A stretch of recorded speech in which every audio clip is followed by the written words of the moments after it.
The alarm didn't go off. That was the first thing. Then the coffee maker died mid-brew, leaving you with half a cup and a full day ahead. You grabbed your keys, already 10 minutes behind, and hit traffic that shouldn't exist at this hour. The meeting you prepared for all week started without you. Your carefully rehearsed points, the slides you stayed up perfecting, the promotion you could almost taste, someone else presented. Someone else got noticed. By lunch, your phone buzzed with a text that unraveled something you thought was solid. By evening, you were staring at the ceiling, that familiar tightness spreading across your chest, wondering why nothing ever goes according to plan. That feeling sitting with you right now? It's been felt by every person who's ever tried to build something, love someone, or simply make it through a day with some dignity intact. We're all fighting the same invisible battle against reality itself, expecting one thing, colliding with another. 2,500 years ago, the Buddha discovered something about this collision. Something so simple, it sounds almost too easy. Yet the people who truly understand it have found a kind of peace that doesn't depend on everything going right. For the next few hours, we're going to explore that discovery together.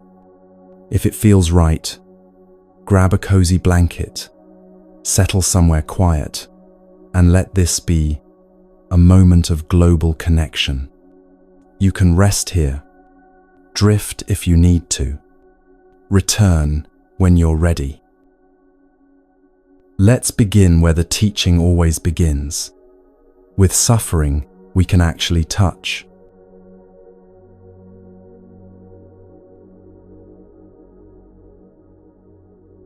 Picture this. You're driving home after a long day, finally heading toward rest, toward your couch, toward that moment when you can just stop. You turn onto the street that leads to the highway, and there it is, the railroad crossing. The lights start flashing, the bells start ringing. The black and white striped arm descends across the road, and you press the brake. Then you see it. The train. Not a quick passenger train that'll pass in 30 seconds. A freight train. One of those impossibly long cargo trains that seems to stretch all the way back to another state. Car after car after car. Each one identical. Each one another few seconds of your life. Ticking away. A car pulls up behind you, then another. You're all stuck now. A little community of strangers bound together by this massive train that doesn't care about any of your plans. 5 seconds pass. 10. 15. And then you hear it. The third car back starts honking. Long, aggressive blasts of the horn, as if the sound waves might somehow reach the conductor 2 kilometers down the track and convince him to stop, reverse, apologize for the inconvenience. It's absurd, isn't it? Honking at a freight train. But before we judge that person too harshly, let's be honest. We've all done some version of this. We've sent the angry text that won't change anything. We've replayed the argument in our heads for the 100th time, rewriting history with better comebacks. We've gripped the steering wheel until our knuckles turned white, as if our frustration might magically dissolve the traffic ahead. We've refreshed our email, obsessively, willing the response we want to appear. We've lain awake constructing elaborate speeches we'll never give, solving problems that may never arise, preparing for futures that exist only in our anxious imagination. We honk at freight trains every single day. And here's the question worth sitting with. Why? What makes an intelligent, rational person lean on a horn in front of an unstoppable train? What makes us yell at a computer screen, snap at someone we love, or lie awake at 3 a.m, replaying a conversation we can't change? The answer is simpler than you might think. We do it because we haven't surrendered. We haven't accepted that this moment, exactly as it is the only moment we actually have. Let's back up for a second. Let's talk about expectations. Expectations aren't the enemy. We need them to function. You expected gravity to work this morning when you got out of bed, and that expectation served you well. You expected your door to open, your car to start, language to carry meaning from one person to another. Expectations help us navigate reality. You're listening to this right now because you have some expectation that spending these hours might offer something valuable. That's a healthy expectation. It brought you here. It opened you to learning. So expectations themselves aren't the problem. The problem is what happens when they become rigid, when they calcify into demands, when they transform from flexible preferences into ironclad requirements for your happiness.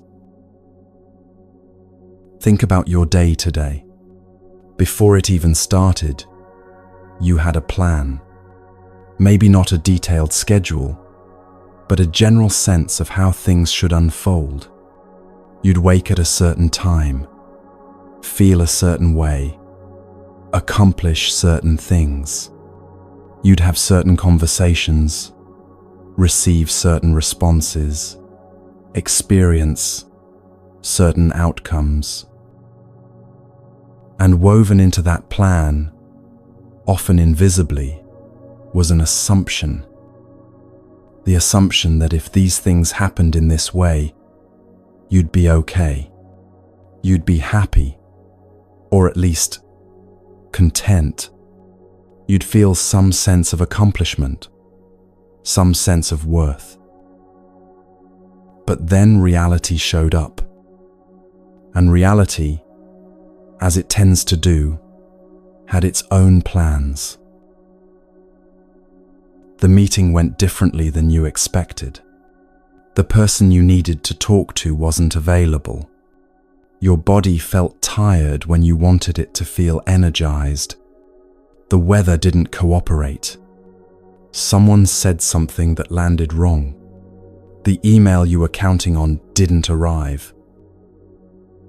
Small things maybe, barely worth mentioning. But here's what happens in that gap between what you expected and what actually occurred. In that space, something ignites. Frustration, disappointment, anxiety, anger, that tight feeling in your chest, that low-grade irritation that colors the rest of your day. The Buddha had a word for this, dukkha, often translated as suffering, but that's not quite right. Dukkha is more subtle. It's the pervasive unsatisfactoriness of clinging to things as we want them to be, rather than meeting them as they are. It's the suffering that comes from fighting the freight train. Now, here's where it gets interesting. That plan you had for today, that expectation about how things should unfold, where did it come from? You made it.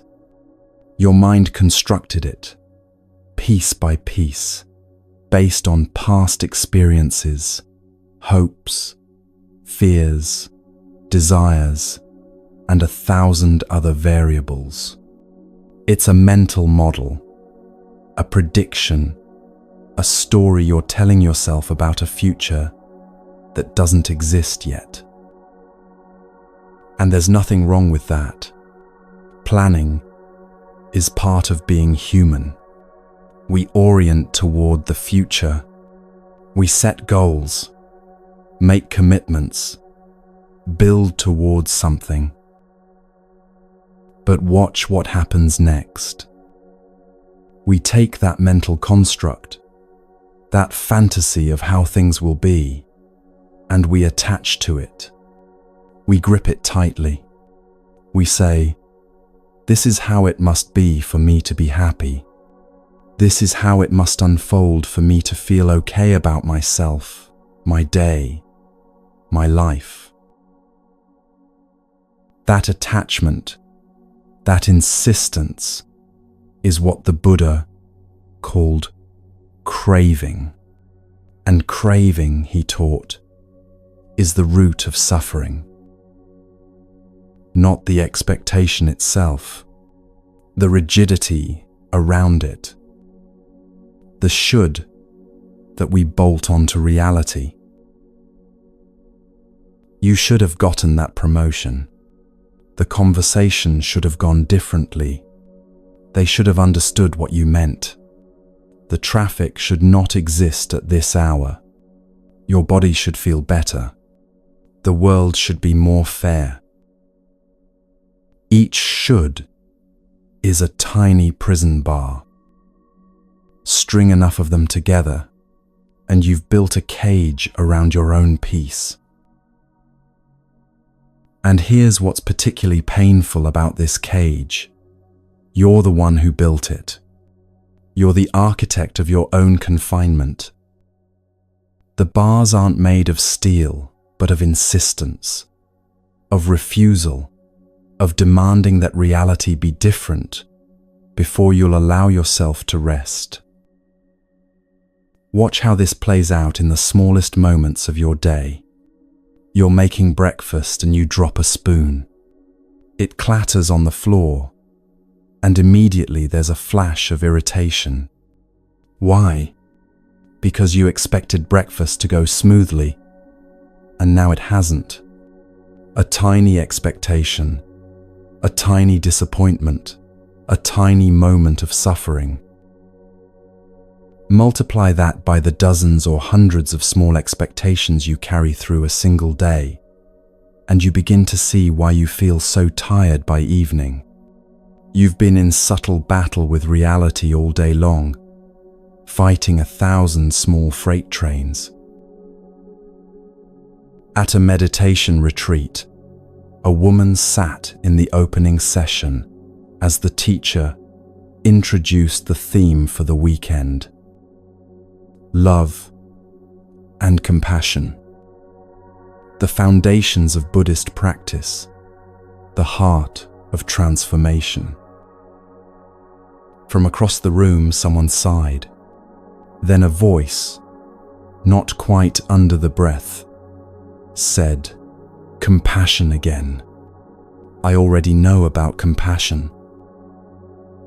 This woman had attended this retreat for several years running. She was clearly dedicated to her practice, devoted to understanding the Dharma. And, in a way, she was right. She'd heard teachings on compassion many times. She'd been in that room for years, listening to talks about opening the heart, about meeting others with kindness, about recognizing suffering in ourselves and in the world. She'd read books about it. She could probably explain the concept beautifully if asked. But knowing about compassion and being compassionate are two completely different things. You can know the chemical formula for water and still die of thirst. You can memorize every instruction for swimming and still drown if you never get in the pool. You can understand intellectually that expectations cause suffering and still honk at the freight train every single day. This is one of the most important distinctions on the spiritual path. The difference between conceptual understanding and embodied realization. The Buddha taught 3 stages of wisdom. First comes hearing, receiving the information, absorbing the teaching. You listen to a talk, you read a book, you learn that attachment causes suffering. That's stage 1. Second comes reflection, processing that information, examining it from different angles, testing it against your own experience. You think about times you've suffered because of rigid expectations. You analyze the patterns. You begin to see the truth of the teaching in your own life. That's stage 2. But neither of those stages transforms you. Not really. The third stage is meditation, which doesn't mean sitting cross-legged on a cushion. It means returning again and again to the truth, training your mind to rest in that understanding, integrating it so deeply that it becomes your natural response rather than something you have to remember. That woman at the retreat had completed stage 1 many times over. She'd heard about compassion. Maybe she'd even done some stage 2 reflection. But she hadn't yet moved into stage 3, where compassion becomes not something you know, but something you are. And the truth is, most of us haven't either. We're all students. We're all just beginning to understand how deep these teachings go. Even the great teachers, the ones who've studied and practiced for decades, still consider themselves students of the Dharma, because these teachings go all the way down. Love and compassion and patience and acceptance, they reach into the ultimate nature of reality itself. We won't fully embody them until we're very close to awakening. Some teachers give the same teaching 20, 30 times. The same text, the same manual, the same essential truth. And each time, if you really listen with openness, you discover something new. Because these teachings are like mines filled with treasure. They're vast and they're deep, and you can spend a lifetime exploring them without exhausting their wisdom. So the question isn't whether you know about these things. The question is whether you're willing to practice them, to return to them again and again, especially when it's difficult, especially when everything in you wants to honk at the freight train. Let's come back to that moment at the railroad crossing. The train is passing, car after car. You're stuck there, and the person behind you is leaning on the horn. In that moment, that person has 2 choices. Actually, we all have 2 choices every time reality doesn't match our expectations. Choice 1, surrender And this is a strong word, maybe even an uncomfortable one. Submit, yield, bow to what is. Not in defeat, not in weakness, but in recognition of reality. There is a train. It is blocking your path. No amount of frustration, anger, or horn honking will change that fact. So you can accept it. You can let your body relax into the seat. You can take a breath. You can look at the train, really look at it, and think, here is reality. This is what is happening right now. Maybe you even find something interesting in it. The rhythm of the cars passing, one after another, the graffiti someone painted on the side, a splash of color in the gray afternoon, the unexpected pause in your day, this moment of forced stillness in a life that rarely stops moving. Choice 2. Insist. Refuse to accept what is. Tighten your grip on how things should be. Fight the moment. Resist. Honk the horn. Curse under your breath. Grip the steering wheel. Feel the frustration build in your chest, like a small fire that will burn for the rest of your evening. That frustration, the Buddha taught, is like dry kindling in a forest that hasn't seen rain in months. One small spark and the whole thing goes up in flames. You're already frustrated because you didn't accept the train. You're already tight, already irritated. Then the car in front of you inches forward slightly, and you think they might try to go around, but they don't. That's the spark. Suddenly you're not just annoyed about the train, you're furious at the incompetent driver ahead of you, at the railroad company for running trains during rush hour, at yourself for taking this route, at your boss for making you stay late, at the person you're supposed to meet for not understanding, at life itself for being so relentlessly difficult. All of that from one unaccepted moment. The Buddha could predict your suffering with mathematical precision, not because he was psychic, but because he understood cause and effect. The more rigid your expectations, the more attached you are to things going a certain way, the more you'll suffer when they inevitably don't.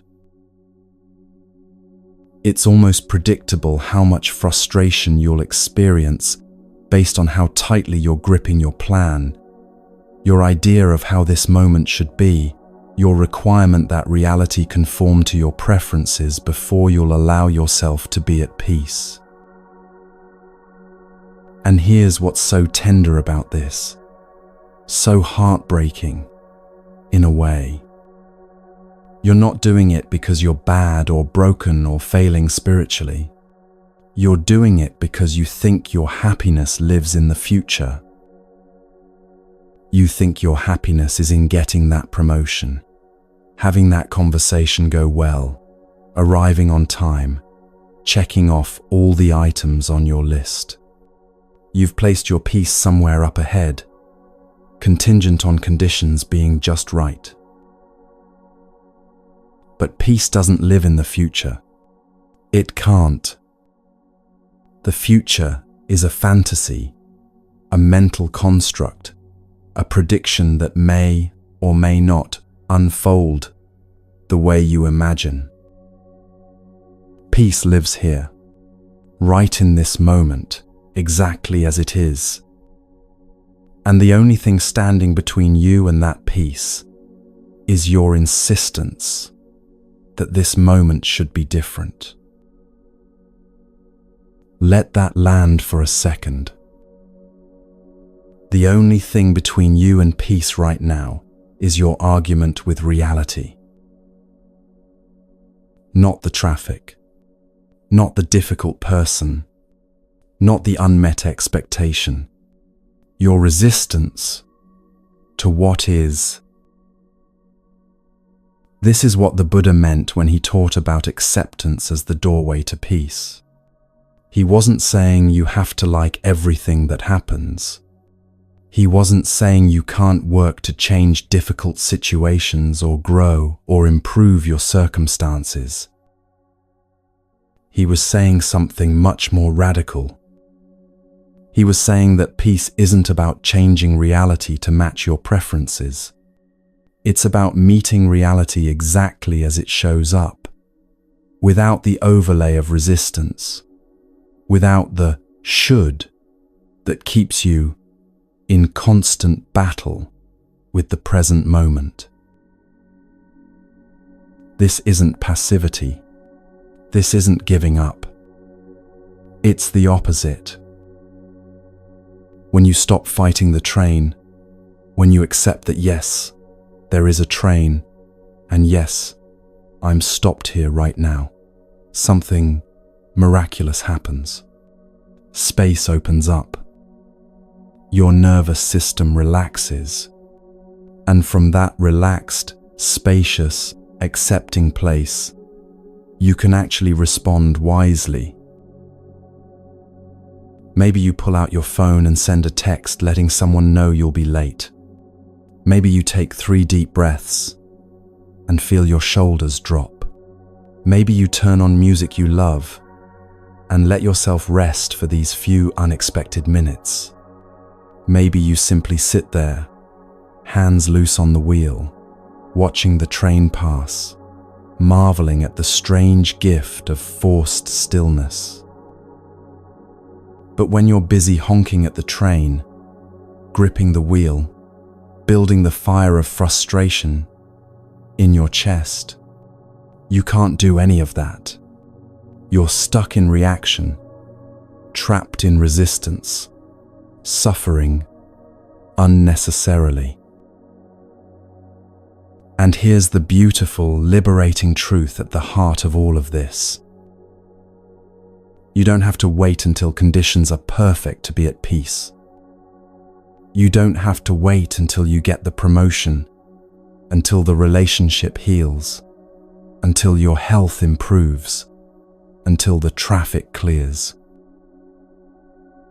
Peace is available right now, in this imperfect moment, with all its frustrations and disappointments and unmet expectations.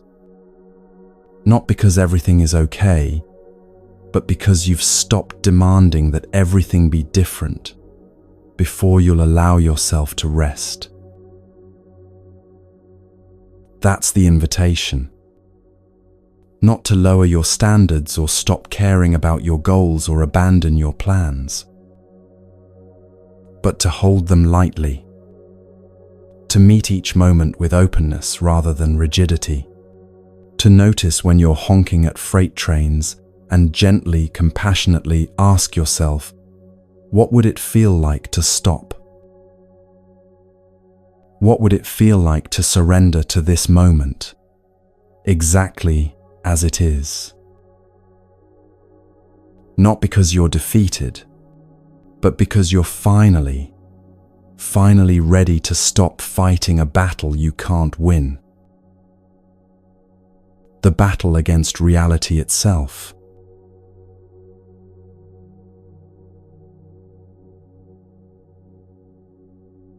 Let's talk about the word that might make you uncomfortable. Acceptance. For some of you, just hearing that word creates resistance, because acceptance sounds like defeat. It sounds like rolling over, giving up, letting people walk all over you. It sounds like resigning yourself to a life you don't want, staying in situations that hurt, surrendering your power to change anything. So, before we go any further, let's be very clear about what acceptance is not. Acceptance is not passivity. It's not lying down in the middle of the road and letting life run you over. It's not staying in a job that's killing your spirit or a relationship that's causing harm. It's not pretending everything is fine when it clearly isn't. Acceptance is not weakness. It doesn't mean you lack courage or ambition or the ability to stand up for yourself. It doesn't mean you're a doormat or that you've given up on your dreams. And acceptance is absolutely not resignation. It's not the exhausted sigh of someone who's tried everything and failed. It's not despair wearing a spiritual mask. So if acceptance isn't any of those things, what is it? Acceptance is meeting reality exactly as it is in this moment, without the layer of resistance that creates suffering. It's seeing clearly what's actually happening, rather than arguing with it, denying it, or demanding it be different before you'll acknowledge its existence. Think of it this way. Reality is what's already here. The train is blocking the road. The diagnosis came back with news you didn't want. The person you love made a choice you can't control. The promotion went to someone else. Your body hurts in ways it didn't used to. These are facts. They exist. They're happening or have happened, regardless of whether you like them, approve of them, or think they're fair. Resistance is the voice that says, "But this shouldn't be happening. This isn't right. This isn't fair. This isn't what I worked for, hoped for, deserved." And that voice, that resistance, is where your suffering lives. Not in the reality itself, in your refusal to meet it. Here's the teaching that lies at the heart of this understanding. It's simple, almost mathematical in its clarity. Acceptance leads to peace. That's the causation. That's the chain of events. When you accept what is, when you stop fighting the present moment, something in your nervous system relaxes. The tightness in your chest loosens. Your shoulders drop. Your jaw unclenches. And in that relaxation, in that softening, peace becomes possible. Not because everything suddenly got better, but because you stopped making it worse with your resistance. There was a man driving to an important meeting, one of those meetings that felt like it could determine the direction of his career.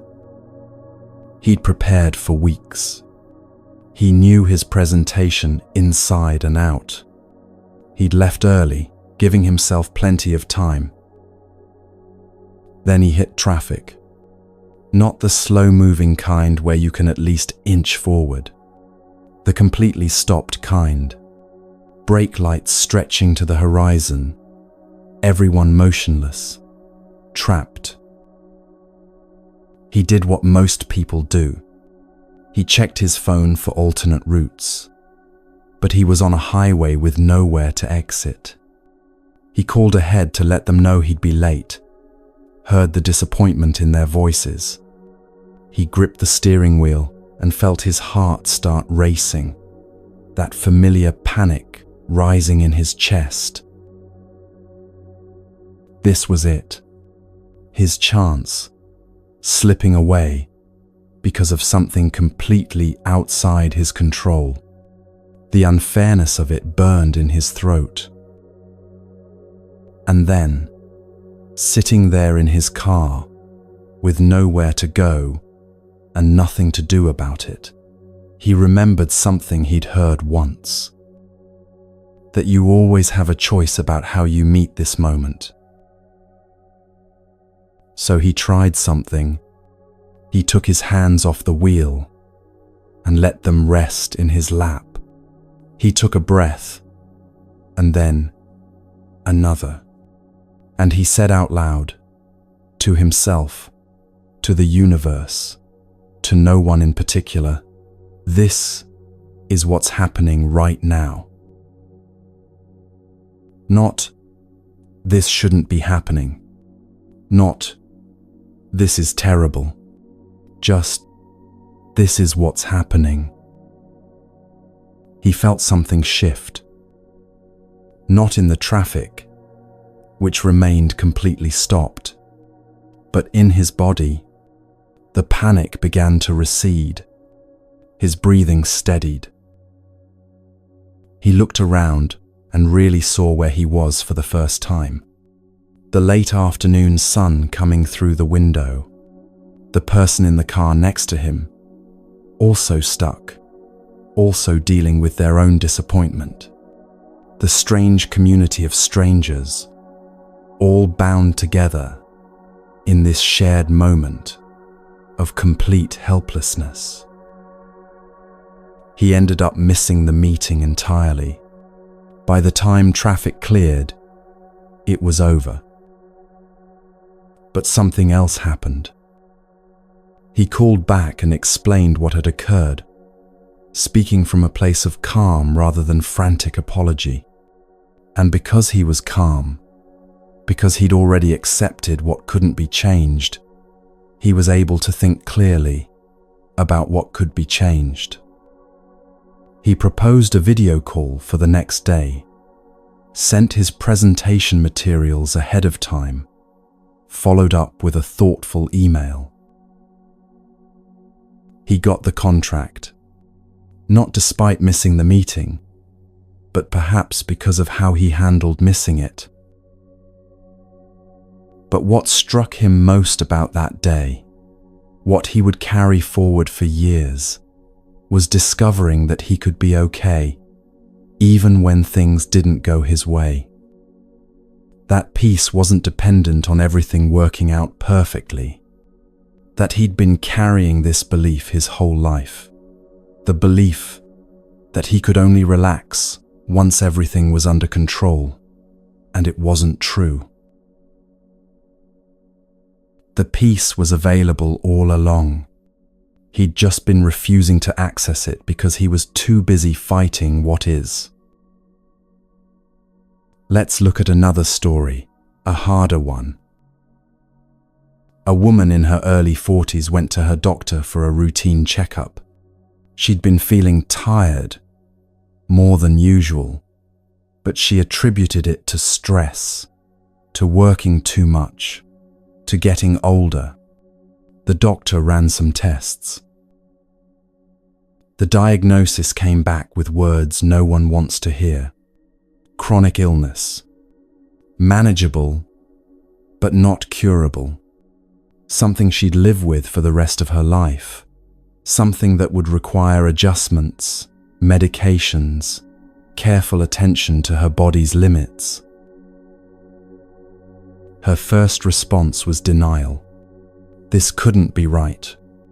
She got second opinions, third opinions. She researched obsessively, looking for the article or study or treatment that would prove everyone wrong. Then came anger. Why her? She'd taken care of herself, eaten well, exercised. She had things she wanted to do, plans that didn't include managing a chronic condition. It wasn't fair. Then bargaining. Maybe if she changed everything about her lifestyle, if she tried this supplement or that diet, if she meditated enough or prayed enough, it would go away. And finally, for a long time, a kind of low-grade despair, a sense that her life, the life she'd imagined, was over before it had really begun. She lived in this state for months, fighting the diagnosis, resenting her body, grieving the future she'd expected. And the irony was that her resistance, her constant battle with reality, was making her sicker. The stress of non-acceptance was taking a toll as real as the illness itself. Then one morning, sitting in her kitchen with her untouched coffee growing cold, something shifted. She didn't plan it. She wasn't trying to be spiritual or wise. She was just exhausted from fighting. And in that exhaustion, she finally stopped. She looked at her body, this body that had served her faithfully for 42 years, and was now asking for something different from her. And she said, okay,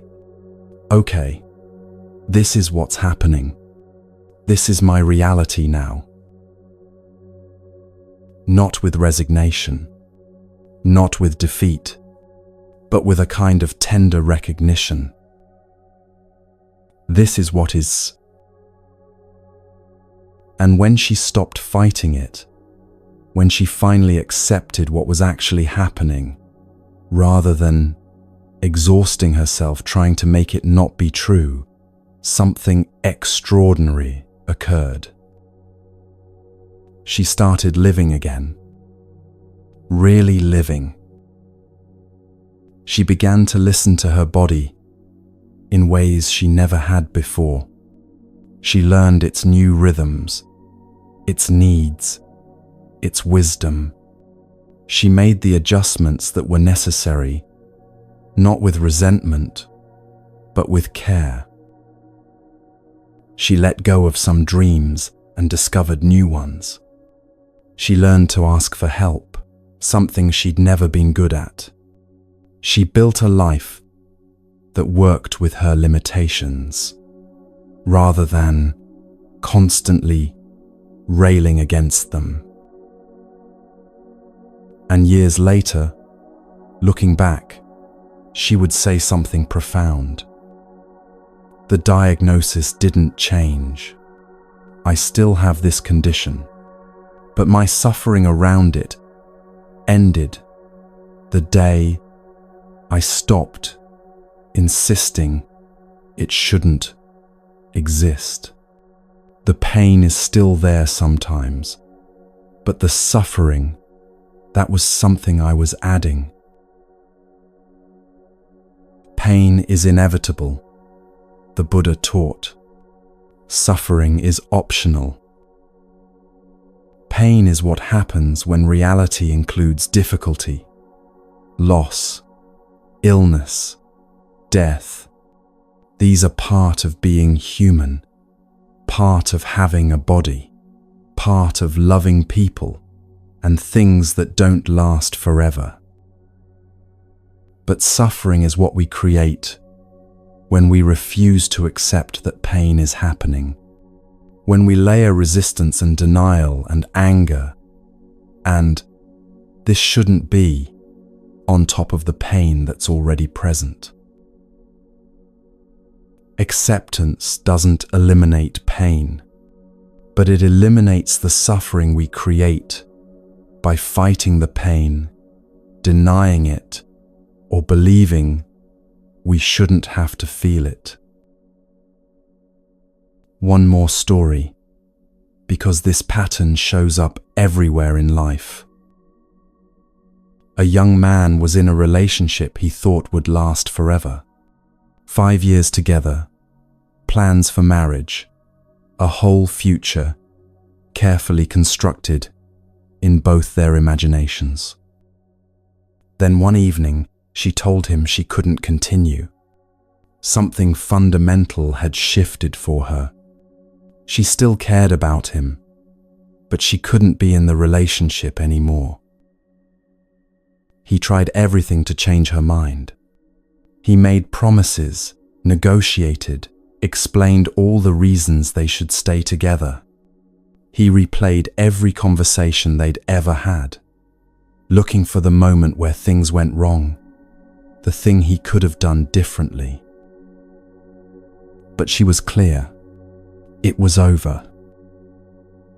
For months, he lived in a kind of limbo, not quite accepting that it had ended, not quite moving forward. He kept texting her, suggesting they meet for coffee, to talk things through one more time. He kept half of his attention on the possibility that she'd change her mind, that they'd find their way back to each other. His friends worried about him. He'd lost weight. He wasn't sleeping well. He was stuck in a story about how things should be rather than dealing with how things actually were. Then one night, walking home from work, he stopped in the middle of the sidewalk. People flowed around him, annoyed at the obstacle he'd become, but he just stood there, finally facing the truth he'd been running from. She wasn't coming back.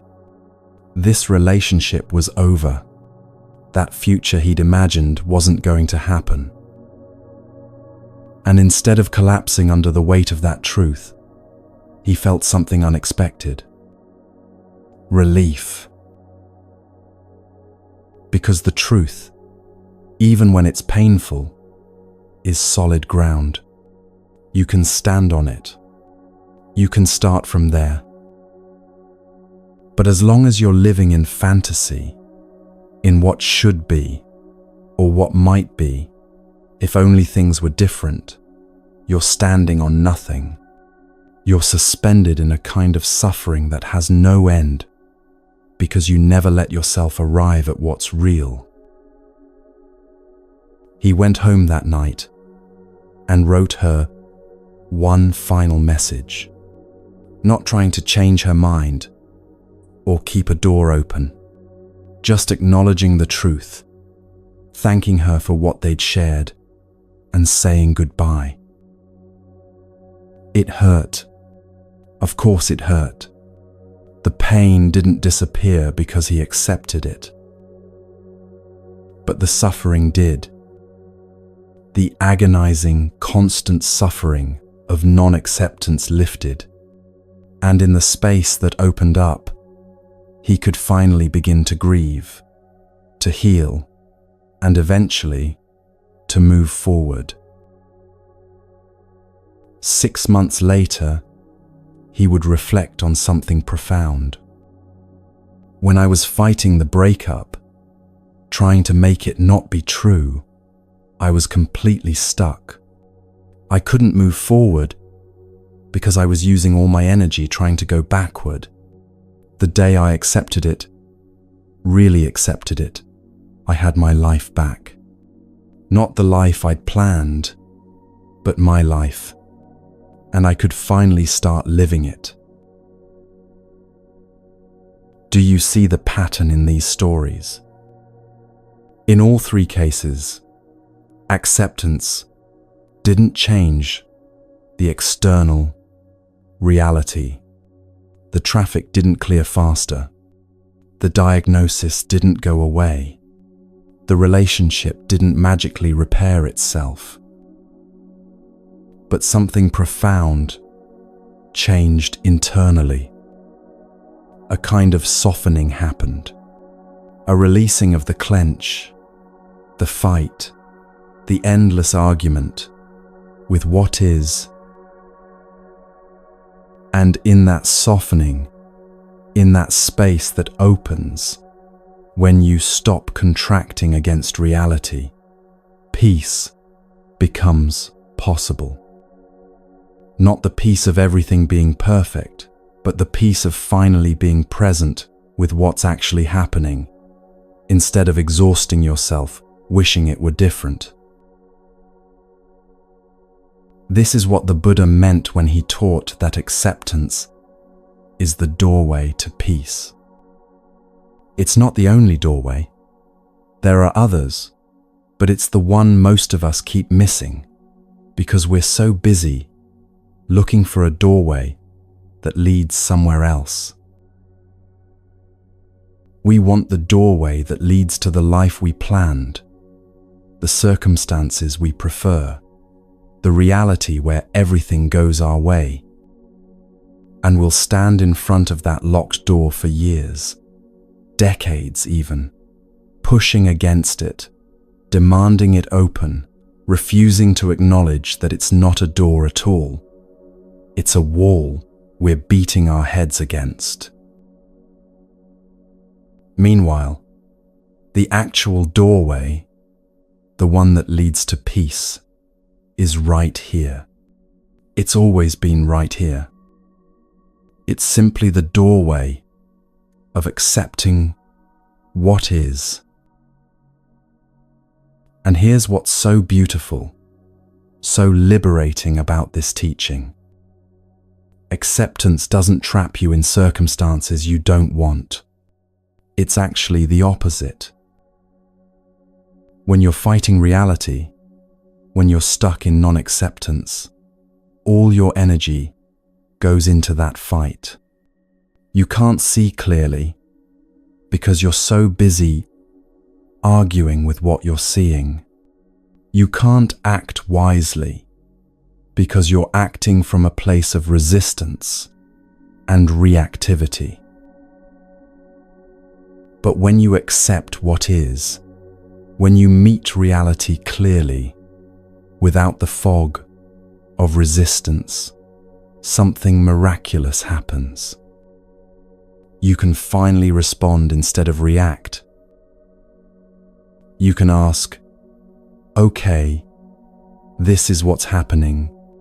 Given this reality, what's the wisest thing to do? The man in traffic, once he accepted he'd missed the meeting, could think clearly about next steps. The woman with the diagnosis, once she accepted her condition, could make wise choices about her treatment and lifestyle.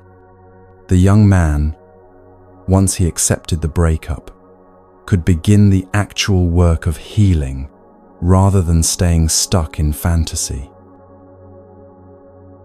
Acceptance creates space. Space for clarity, for wisdom, for action that actually helps, rather than action that comes from panic and denial. Think about it in your own life. When you're fighting something, resisting it, how much energy does that take? How much mental space does it occupy? How much of your day is spent in that internal battle? Now imagine what would become available if you could redirect that energy, not toward resignation or passivity, but toward wise, clear-eyed action based on reality as it actually is. That's the gift of acceptance. It frees up everything you've been using to fight the unchangeable and makes it available for engaging skillfully with what can actually be changed. But here's the thing about acceptance that nobody tells you. It's not a one-time event. It's not like you accept something once and then you're done.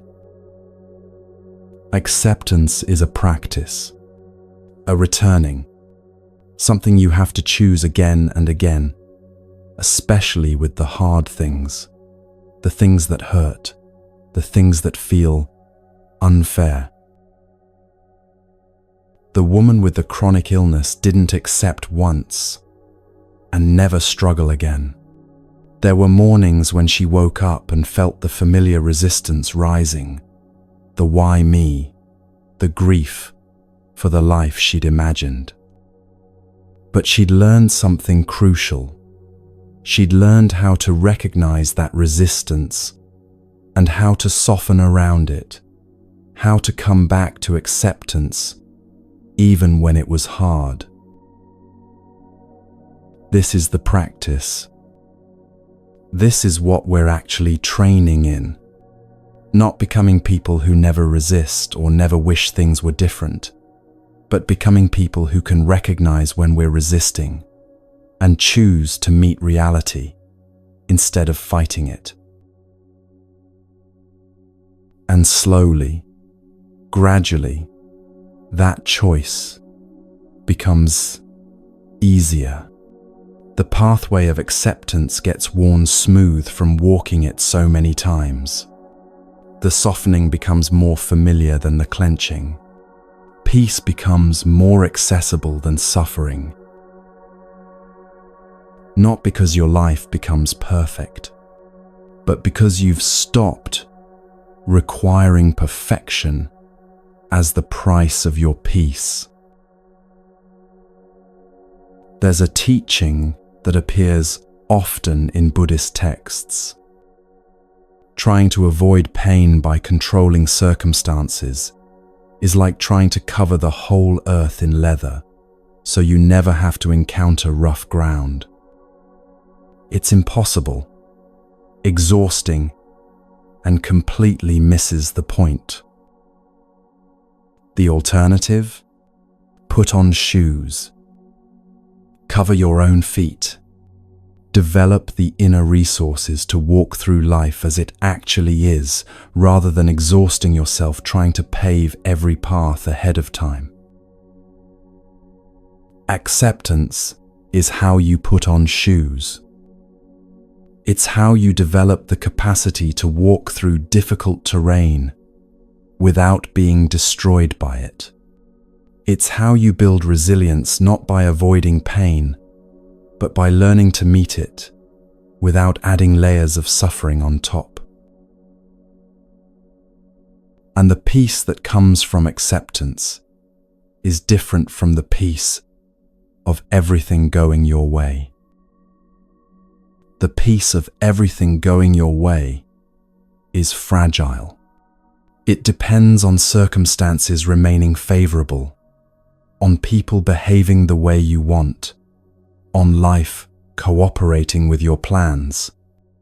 It's conditional peace, and conditions change constantly. But the peace that comes from acceptance, from meeting reality as it is, that's stable. It doesn't depend on circumstances being perfect. It's available in traffic, and in illness, and in heartbreak. It's available on the worst day of your life, and on the most ordinary day. Because it's not peace despite what's happening. It's peace that includes what's happening, that makes room for all of it.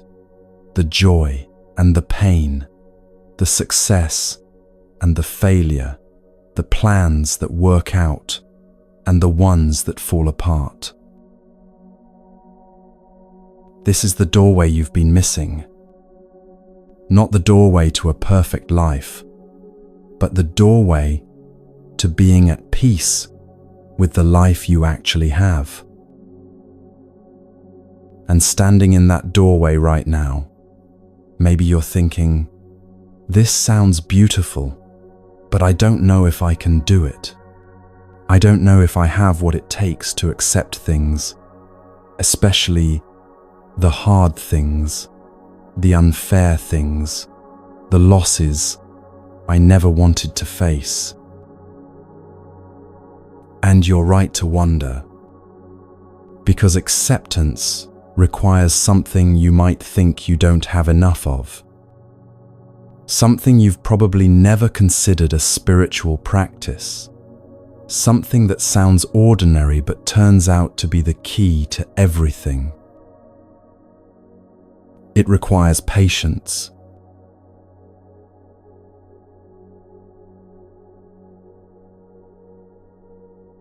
When most of us hear the word patience, we think of one thing: waiting, tolerating difficult people, not losing our temper when someone cuts us off in traffic, or when the customer service line keeps us on hold for 40 minutes. But in Buddhist teaching, patience is much more than that. It's not just about controlling your frustration when others irritate you. It's actually one of the most profound practices on the path to freedom, one of the most powerful antidotes to suffering. The Buddha taught 3 types of patience, 3 branches growing from the same trunk. And if you can develop these 3 forms of patience, you'll find that most of your suffering begins to dissolve. The first type is the one we're most familiar with: patience with other people. Patience when someone treats you poorly, when they don't understand, when they say the wrong thing, or do the wrong thing, or simply exist in a way that irritates you. Let's start there, because that's where most of us struggle most visibly. Think about the last time someone really got under your skin. Maybe it was someone close to you, someone whose behavior you've been trying to change for years. Maybe it was a stranger, someone you'll never see again but who managed to ruin your afternoon with one careless action. Why did they trigger you so strongly? Why did their words or actions create such turbulence inside you? Here's what most people don't realize. When someone triggers you, when they provoke a strong reaction in you, they're not creating something new. They're revealing something that was already there. They're holding up a mirror, and what you see in that mirror, what you react to so strongly, is often something about yourself that you haven't wanted to look at. The person who criticizes you triggers the part of you that already criticizes yourself. The person who seems lazy triggers your own fear of not being productive enough. The person who needs attention triggers the part of you that feels unseen. This doesn't mean the other person's behavior is okay. It doesn't mean you have to accept mistreatment or that everything is your fault. But it does mean that the intensity of your reaction often tells you more about your inner landscape than it does about the other person. There's wisdom in an old teaching that says everyone you meet is fighting a battle you know nothing about. The person who was rude this morning might be caring for a dying parent. The colleague who snapped might be dealing with chronic pain. The stranger who cut you off in traffic might have just received devastating news. You don't know. You can't know. All you see is the surface behavior, and you judge it based on your own expectations and needs. There's a test for this, one that reveals where you really stand with patience and kindness. Pay attention to how you treat people who can't do anything for you. The server at the restaurant, the person who cleans the office building, the cashier at the grocery store, the stranger asking for directions on the street. How do you speak to them? With the same kindness and respect you'd give your boss or someone you're trying to impress? Or with something less, something dismissive, something that reveals you see them more as functions than as fellow human beings? This test is so revealing because these interactions cost you nothing. There's no strategic benefit to being kind to the waiter, They're not going to advance your career or introduce you to someone important. So how you treat them shows who you are. When there's no incentive to perform kindness, when you're just being yourself. Think about the person who's pleasant and charming in meetings with executives, but dismissive or rude to the receptionist on the way out. That disparity reveals something important. It shows that the kindness in the meeting wasn't really kindness at all. It was strategy, performance, self-interest, disguised as courtesy. Real kindness doesn't discriminate based on who can help you. It extends to everyone because it comes from a different place entirely, from seeing the shared humanity in every person you encounter, regardless of their status or what they can do for you. A woman worked in a busy office, surrounded by colleagues who found her exhausting. She was meticulous, to the point of obsession, questioning every decision, slowing down every project with her need to triple-check everything. She'd send emails late at night asking detailed questions about work that could easily wait until morning. She'd redo her own completed tasks if she found even the tiniest error. People whispered about her. They thought she was neurotic, controlling, making everyone's life harder with her perfectionism. They avoided working with her when they could. Then one day, during a team lunch, the conversation turned personal. Someone asked about childhoods, about what shaped people. And this woman, who usually kept herself so carefully controlled, shared something she rarely talked about. Her father had been an alcoholic, not the kind who drank quietly at home, but the unpredictable kind, the volatile kind. As a child, she'd learned that the only way to stay safe was to be perfect, to never give him a reason to turn his attention, his anger toward her. She'd become hypervigilant, checking and rechecking everything, anticipating problems before they arose, creating order in a chaotic environment because order meant safety. These patterns had kept her alive as a child. But now, decades later, they were keeping her trapped. She knew this. She was working with a therapist, trying to unlearn what had once been necessary for survival, but was now just exhausting. But healing doesn't happen overnight. Neural pathways formed in childhood run deep. You can't just decide to stop being hypervigilant when hypervigilance kept you safe for 18 years. The people listening around that table felt something shift. Their judgment softened. Their irritation transformed into something closer to tenderness. She wasn't trying to be difficult. She was trying to survive using the only tools she'd ever learned.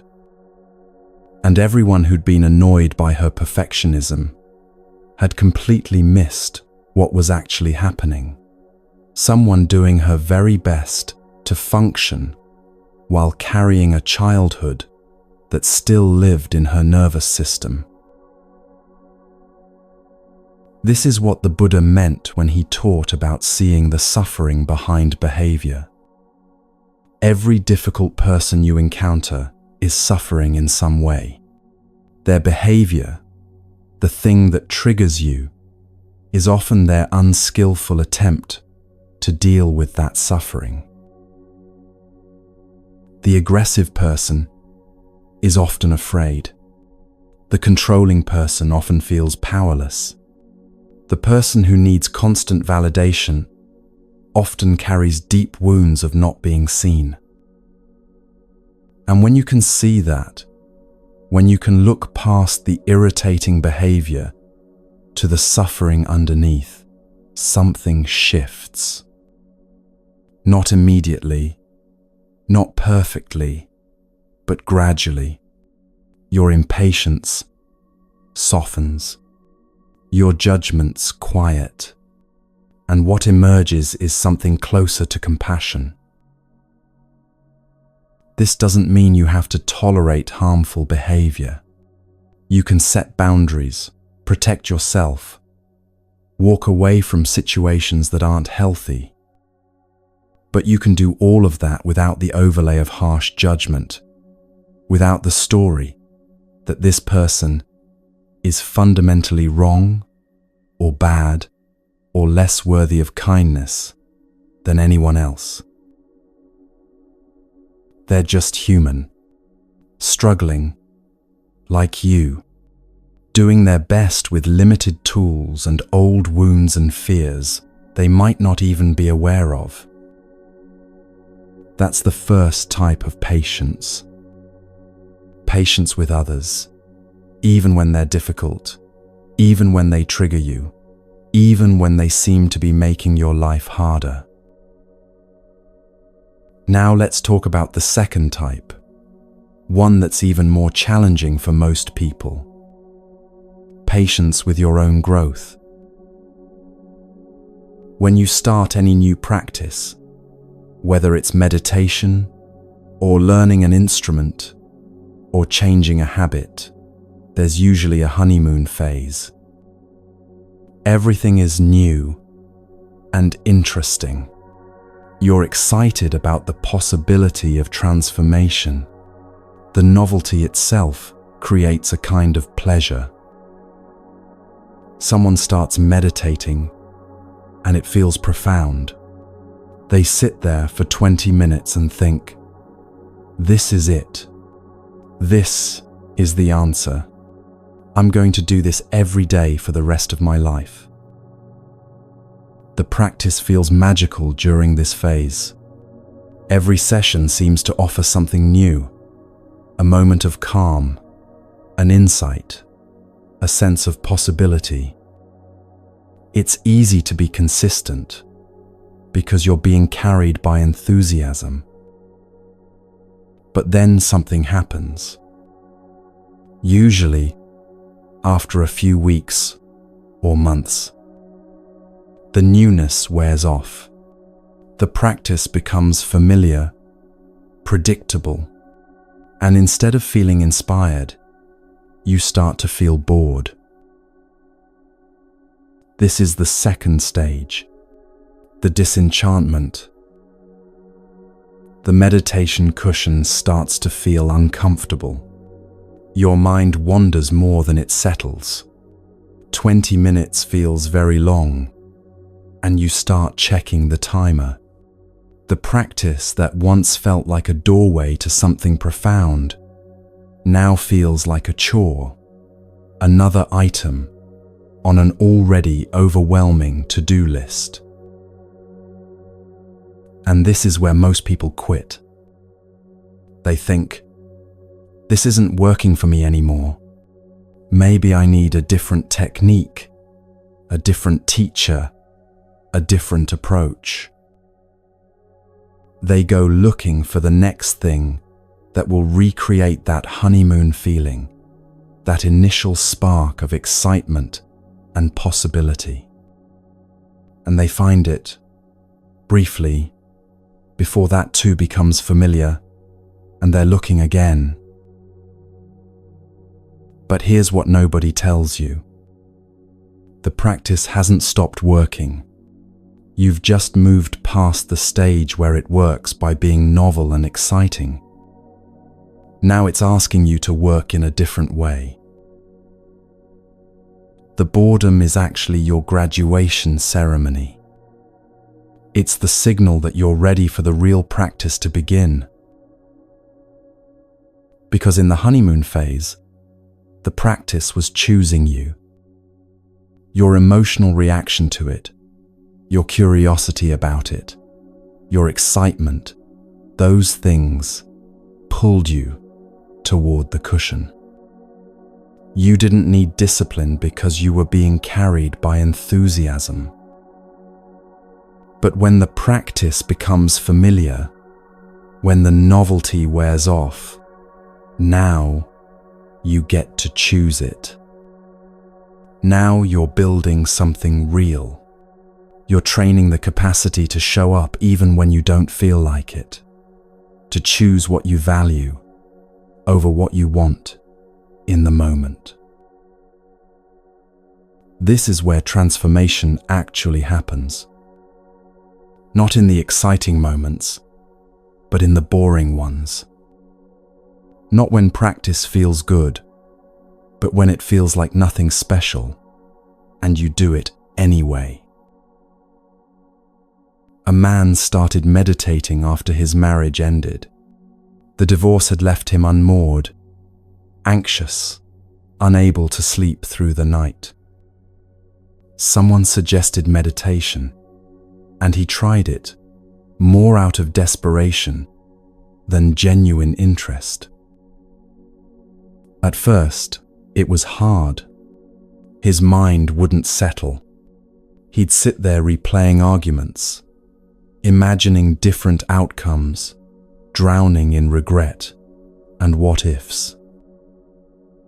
But gradually, over weeks, he started to notice changes.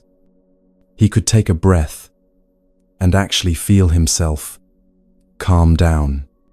He could watch a thought arise and not immediately believe it, not immediately get swept away by it. He started sleeping better.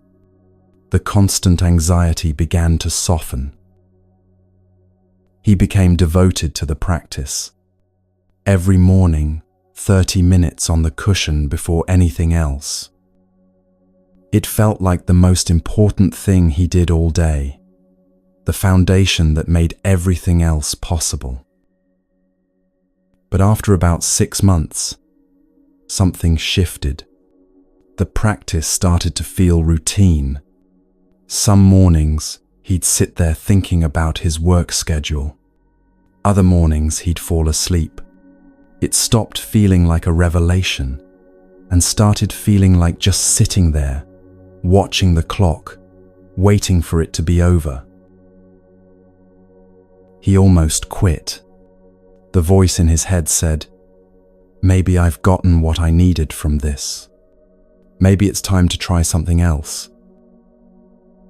But something made him keep showing up.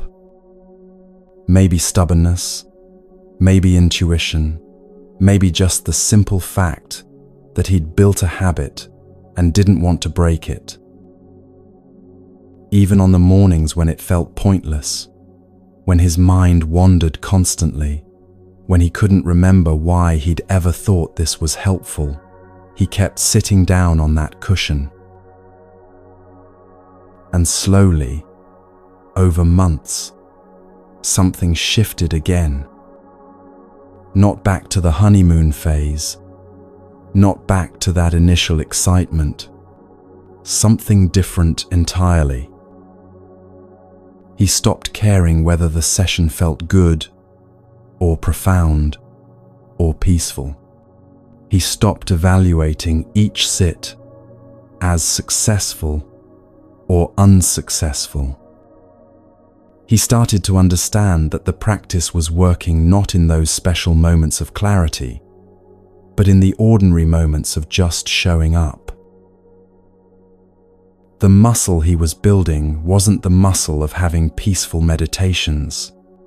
It was the muscle of consistency, of choosing to care for himself even when it wasn't entertaining, of returning to what mattered even when what mattered felt boring. This was the third stage, the mature practice, where you no longer need the practice to feel good because you understand it's nourishing you, whether it feels good or not. Years later, looking back, he realized something profound. The practice didn't save his life during the honeymoon phase when everything felt magical. It saved his life in the disenchantment phase, in the boring middle, when he learned that he could be consistent with something even when it wasn't exciting. That capacity, the capacity to show up for what matters even when it's not stimulating, that's what actually transforms you. That's what builds a real foundation for change. This is the second type of patience. Patience with your own growth. Patience with the slowness of transformation, with the inevitable boring middle, with the disenchantment that's actually a doorway rather than a dead end. And then there's the third type, perhaps the most subtle, and in some ways, the most challenging. Patience with uncomfortable truth.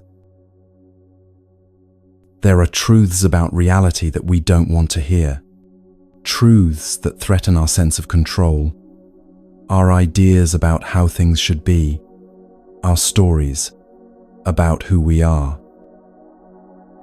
Impermanence. For one, everything changes. Everything ends. The job you love, the health you have, the people you cherish, none of it is permanent. You know this intellectually, but really letting it in, really accepting it, is another matter entirely.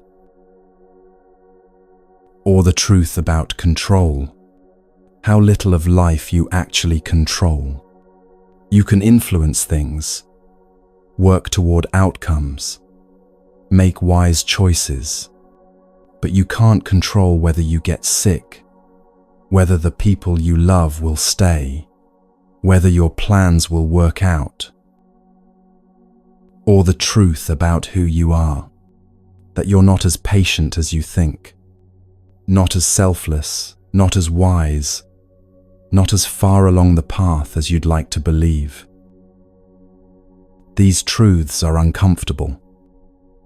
They put cracks in the stories we tell ourselves, and our first instinct is usually to reject them, to defend against them, to find reasons why they don't apply to us, or why they're not really true. But spiritual growth requires patience with uncomfortable truth. It requires the willingness to hear things that challenge you, that show you where you're still stuck, that reveal the ways you're creating your own suffering. And here's where it gets tricky. Because once you start on a spiritual path, once you identify as someone who's working on themselves, your ego doesn't disappear. It just moves into a smaller box. Before, you were living in the box of regular life.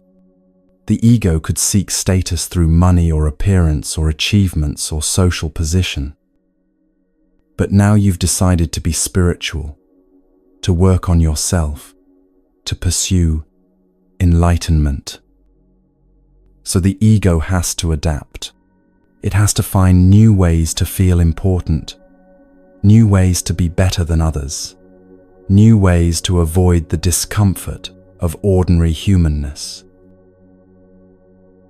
It starts collecting spiritual knowledge like trophies, taking pride in how many retreats you've attended, how many hours you've meditated, how much you know about Buddhist philosophy. It compares your practice to others' practices and finds ways to feel superior. Or it becomes invested in being seen as humble, as selfless, as someone who's really making progress, which is just another form of seeking specialness, another way the ego maintains its sense of importance. This is what the teachings call the ego, dressed in spiritual clothes. And it's more dangerous than the ordinary ego because it's harder to see, easier to rationalize, more subtle in its operations. The ordinary ego is obvious. You can see when someone is being arrogant, selfish, status-seeking. But the spiritual ego hides behind beautiful words and seemingly selfless actions. It's much harder to recognize, especially in yourself. There's a teaching that appears in many meditation manuals, particularly in Tibet. It says that of all the ways to measure spiritual progress, the most reliable isn't how much you know or how many practices you've mastered. It's how much your self-obsession has decreased. How centered are you on yourself, on your own needs, your own comfort, your own perspective, your own feelings? How often do you use words like I and me and mine? Researchers actually studied this. They brought volunteers into a room and told them to wait while they prepared an experiment. But the real experiment had already started. Hidden cameras and microphones recorded the volunteers as they sat there making small talk with each other. The researchers counted how many times each person used self-referential words in casual conversation. I, me, my, mine. Just normal conversation about their lives, their opinions, their experiences. Then they followed up with these volunteers months and years later, tracking their psychological well-being, their relationships, their career trajectories, even their physical health. What they found was striking. The people who used the most self-referential language in that brief waiting room conversation had significantly more psychological problems down the line. More depression, more anxiety, more difficulty in relationships and careers, even more physical health issues. Not because saying I causes these problems, but because frequent self-reference is a marker of self-obsession. And self-obsession, the Buddha taught 2,500 years ago, is the root of suffering. When you're constantly focused on yourself, on how things affect you, on whether you're getting what you want, on protecting your image and your interests, you're trapped in a very small world. A world where everything has to revolve around your needs and preferences for you to feel okay. But the more you can step out of that self-centered view, the more you can consider other perspectives, hold your own needs lightly, recognize that you're just one person among billions, all trying to find their way, the more spacious life becomes. The more peace becomes possible. So when someone tells you a truth that threatens your self-image, what happens? When a teacher points out a blind spot, when a friend gives you feedback you didn't want to hear, when life itself shows you where you're still creating suffering. This is where patience with uncomfortable truth matters. The patience to listen without immediately defending. to consider that maybe you're wrong about something you were sure you were right about, to let your identity be challenged without collapsing or armoring against it. There's a particular kind of humility required for this. Not the false humility of putting yourself down, but the genuine humility of recognizing that you're always a student, that there's always more to learn, that the people and situations that irritate you might have something important to teach you if you're willing to listen. This humility is what opens everything. When you can say, "I don't know," when you can admit, "I was wrong," when you can hear criticism without immediately defending yourself, you become available for real transformation. Because transformation requires change, and change requires admitting that the way you've been doing things, the way you've been seeing things, might not be serving you, might, in fact, be creating the very suffering you're trying to escape. These three types of patience, patience with others, patience with your own growth, patience with uncomfortable truth, they're like three branches of a tree. And if we look at what they share, at the trunk from which all three grow, we find something beautiful. They all require acceptance. They all require you to stop fighting with reality and start meeting it as it is. Patience with others requires accepting that people are who they are, not who you wish they'd be. That they're doing the best they can with the tools and understanding they have, even when their best seems inadequate to you. Patience with your own growth requires accepting that transformation is slow, that you can't skip stages, that boring and difficult phases are part of the process, not problems to be solved, or evidence that something's wrong.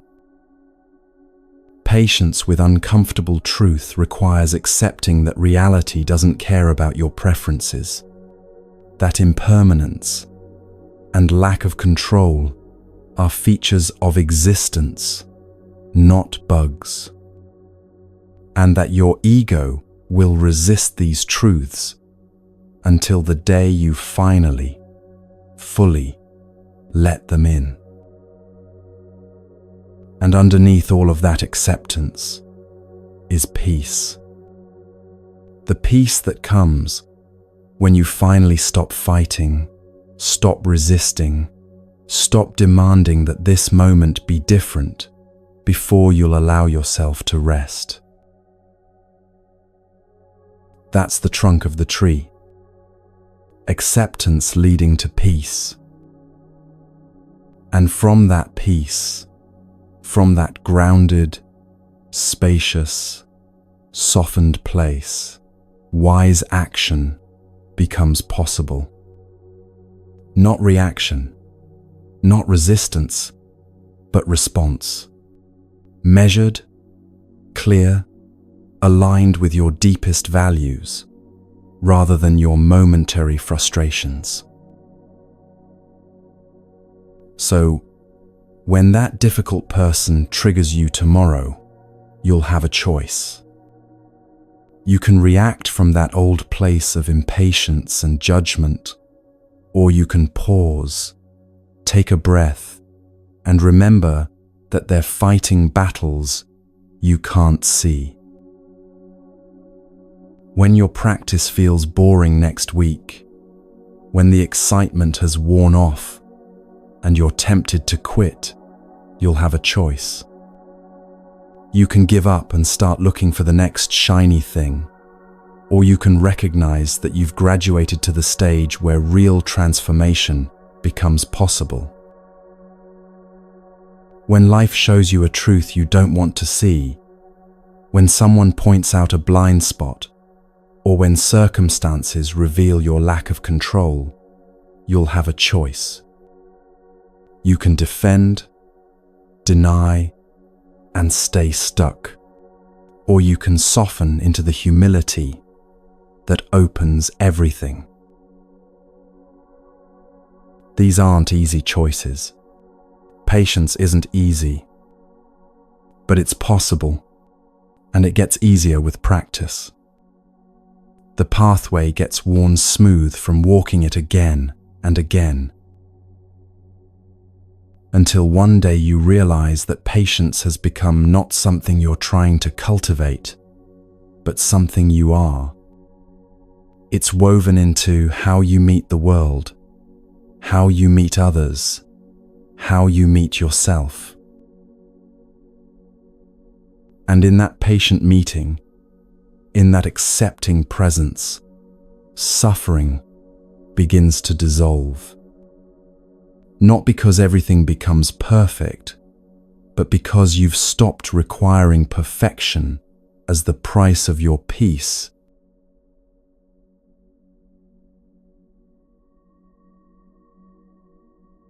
Before we can accept, before we can practice patience, before we can transform anything at all, we have to learn something that sounds almost too simple to matter.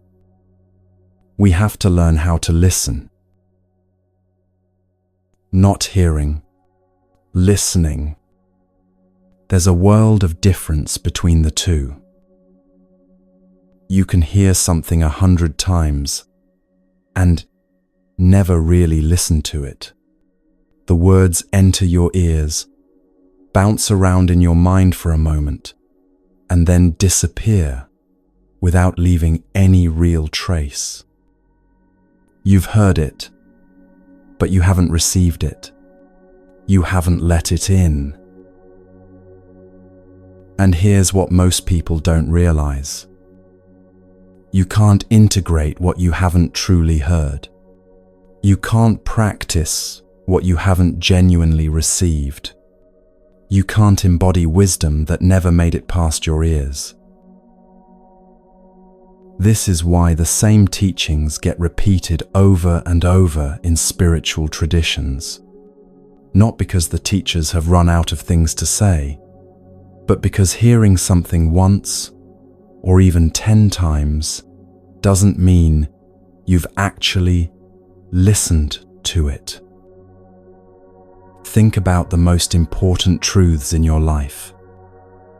The things that actually changed you, that shifted something fundamental in how you see, or act, or relate to the world. How many times did you hear those truths before you really listened? Someone tells you that you need to slow down, that you're burning yourself out. You hear them, you nod, maybe you even agree, but you don't change anything. They tell you again a month later, again a few months after that. You hear them every time, but you're not listening. Then one day, maybe after your body finally forces you to stop, maybe after you miss something that matters because you were too exhausted to be present, something shifts. And you hear that same truth. You need to slow down, and this time it lands differently. This time you actually listen. What changed? Not the words, not the truth being spoken. What changed was your willingness to receive it. The Buddha taught that wisdom comes in 3 stages. First comes hearing, receiving information, being exposed to the teaching. Second comes reflection, processing that information, examining it, testing it against your experience. Third comes meditation, integrating the truth so deeply that it becomes part of who you are. But everything depends on that first stage.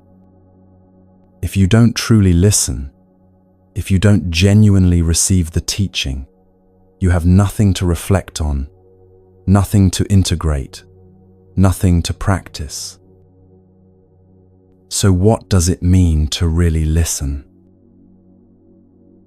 There's an analogy that appears in traditional teachings about this. Imagine there's a deep canyon between you and the truth being communicated. You're standing on one side, the teaching is on the other. For that truth to reach you, for you to receive it, a bridge needs to be built. And that bridge requires effort from both sides. The person teaching, the person speaking, has to meet you where you are. They have to find language that connects with your experience, examples that resonate with your life, ways of explaining that don't require you to already understand what they're trying to teach you. They're building their side of the bridge toward you. But you have to build from your side too. You have to reach toward the teaching with genuine curiosity, with effort, with openness. You have to work to extract the meaning behind the words, to understand what's being pointed at, even when the pointing isn't perfect.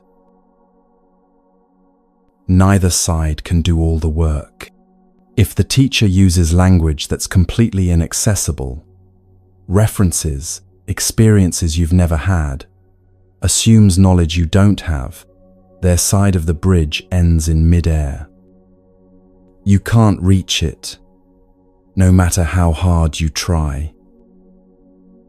But if you don't extend any effort at all, if you just wait passively for understanding to arrive without working to grasp it, your side of the bridge never leaves the ground. The teacher can build as skillfully as they want, but you'll never meet them. Listening is that meeting in the middle. It's the moment when both sides of the bridge connect, and something can actually cross over from one understanding to another. But something gets in the way of this meeting. Something blocks most people from genuinely listening most of the time. Pride. Not the obvious kind of pride, not arrogance or superiority. Something more subtle. The pride of thinking you already know. You hear the first few words of a teaching and you think, I've heard this before. You recognize a concept and you assume you understand it fully. You notice similarities to something you've read and you stop paying attention because you think you've already gotten what this has to offer. This is pride disguised as knowledge, and it closes the door to genuine listening before the listening can even begin. There's a story about a teacher who would give the same teaching repeatedly, year after year, retreat after retreat, the same text, the same essential message, the same core insights. Some students would come once, hear the teaching, and never return. They'd think, I've learned that now. Time to move on to something new. But other students would come back year after year, hearing the same teaching 5 times, 10 times, 20 times. And each time they'd discover something new. Some layer they hadn't seen before, some depth they hadn't recognized, some application they hadn't considered. What was the difference between these students? Not intelligence, not dedication. The difference was that the students who kept coming back understood something crucial. They understood that these teachings aren't information to be collected. They're depths to be explored. They're minds full of treasure, and you can spend a lifetime digging and still find new riches. Love, compassion, patience, acceptance. These aren't concepts you learn once and check off your list. They're realities that go all the way down to the nature of existence itself. You won't fully understand them until you're close to complete awakening. So the attitude of, "I already know this," is actually the attitude that guarantees you won't learn anything, because you've closed yourself off before the teaching even has a chance to reach you. This is why humility is essential for learning. Not the false humility of putting yourself down, but the genuine humility of recognizing that no matter how much you know, there's always more to discover. The mind needs to be open, but not so open that, as the saying goes, your brain falls out. An open mind doesn't mean believing everything you hear or accepting every teaching without question. It means being willing to consider ideas that challenge your current understanding, to sit with concepts that seem strange or uncomfortable, to explore perspectives that don't immediately align with what you already believe. The art of listening requires a particular kind of openness. You're not listening to verify what you already think. You're not filtering for the parts that confirm your existing beliefs and rejecting everything else. You're listening to discover something new, to let in something that might actually change you. This means suspending judgment temporarily, not forever. You'll evaluate and test what you've heard in the second stage, in reflection. But while you're listening, while you're receiving, you set aside the constant internal commentary of, "I agree, I disagree, this is right, this is wrong." You just listen. You let the teaching land. You receive it fully before you start analyzing it. Most people don't do this. Most people are so busy judging what they're hearing, comparing it to what they already know, preparing their counter-arguments or their agreements, that they never actually hear the teaching at all. They're having a conversation with themselves about what's being said, rather than simply receiving what's being said.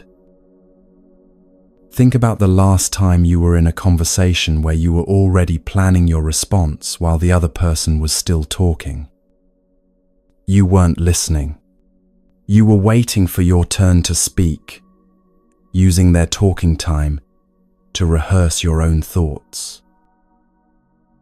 This is what most of us do with teachings, with wisdom, with truths we need to hear. We're so busy relating it to ourselves, to our existing frameworks, to our current understanding, that we never let the teaching speak for itself. But here's what changes when you really listen. When you set aside the pride that says, "I already know this," the fear that says, "This might challenge me," the busyness that says, "I'm too distracted to pay attention." When you listen with genuine openness, with humility, with the recognition that you're a student, no matter how much you've learned, something shifts. The teaching has room to enter, the truth has space to land, and you become available for the kind of learning that actually transforms, rather than just informing. This doesn't just apply to spiritual teachings. It applies to your own life, to the wisdom your experience is trying to teach you. Your body speaks to you constantly, telling you when it's tired, when it needs rest, when it's holding tension, when something's wrong. But how often do you listen? Your emotions arise with information. Anger often points to a boundary that's been crossed. Anxiety often signals that you're trying to control something outside your control.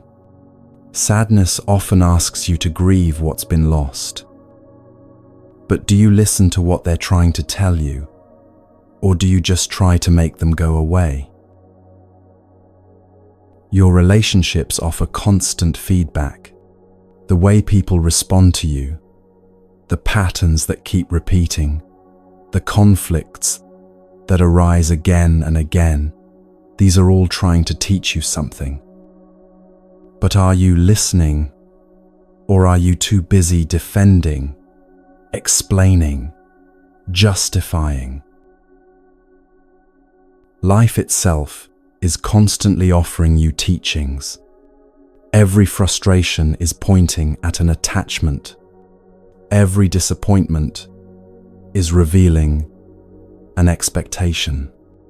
Every difficulty is showing you where you're still resisting, where you haven't accepted, where you're fighting reality. But you can't learn from any of this if you're not listening. If you're too busy arguing with what is, too invested in your story about how things should be, too defended against any information that challenges your current understanding. Learning to listen to your life with the same openness, humility, and genuine curiosity you'd bring to a powerful teaching, this is how you turn every moment into a teacher. When you drop your keys and feel irritation rise, that's a teaching about expectation and control. Are you listening? When someone's behavior triggers you, that's a teaching about what's unresolved in you. Are you listening? When you feel resistance to doing something you know is good for you, that's a teaching about how your mind works, about the patterns that keep you stuck. Are you listening? Most of us aren't. Most of us move through life half-deaf, missing most of what our experience is trying to teach us, because we're too busy, too defended, too sure we already know. But the practice of listening can be developed. Like any skill, it gets stronger with use. Start with small things. The next time someone speaks to you, really listen. Don't plan your response. Don't judge what they're saying.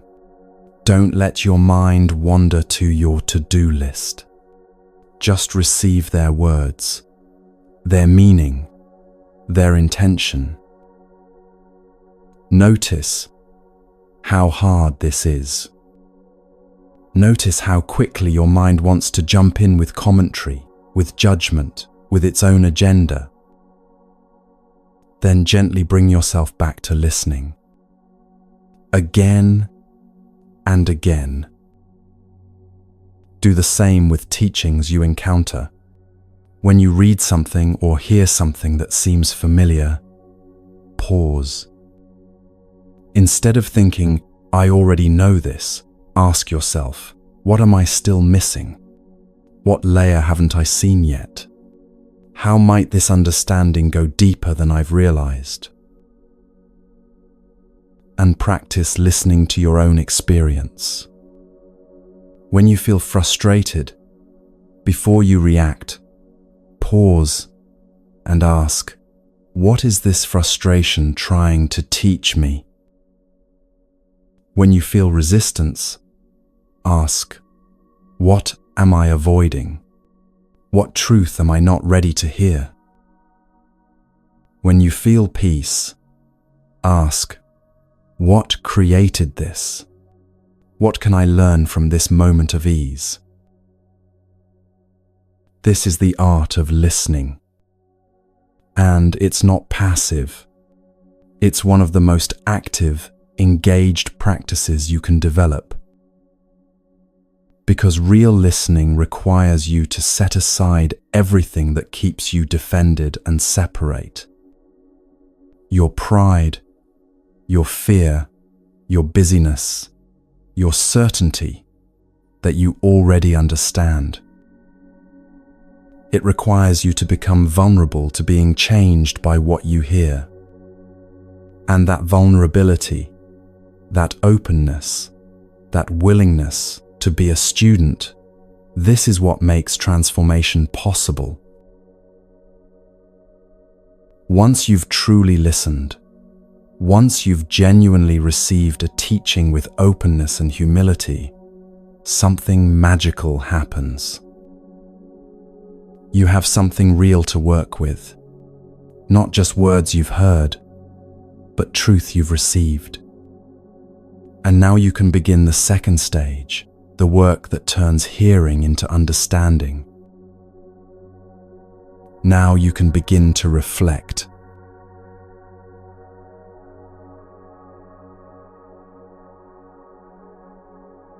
You've listened. You've received the teaching with openness and humility. Now comes the work of making it yours. This is the second stage of wisdom, reflection. And it's crucial to understand what this stage is and what it isn't. Reflection is not meditation. These are distinct stages that serve different purposes, and confusing them is one of the main reasons people get stuck in their practice. When you're listening, you're receiving information, you're absorbing content, taking in the teaching, opening yourself to new understanding. That's the first stage. When you're reflecting, you're processing that information.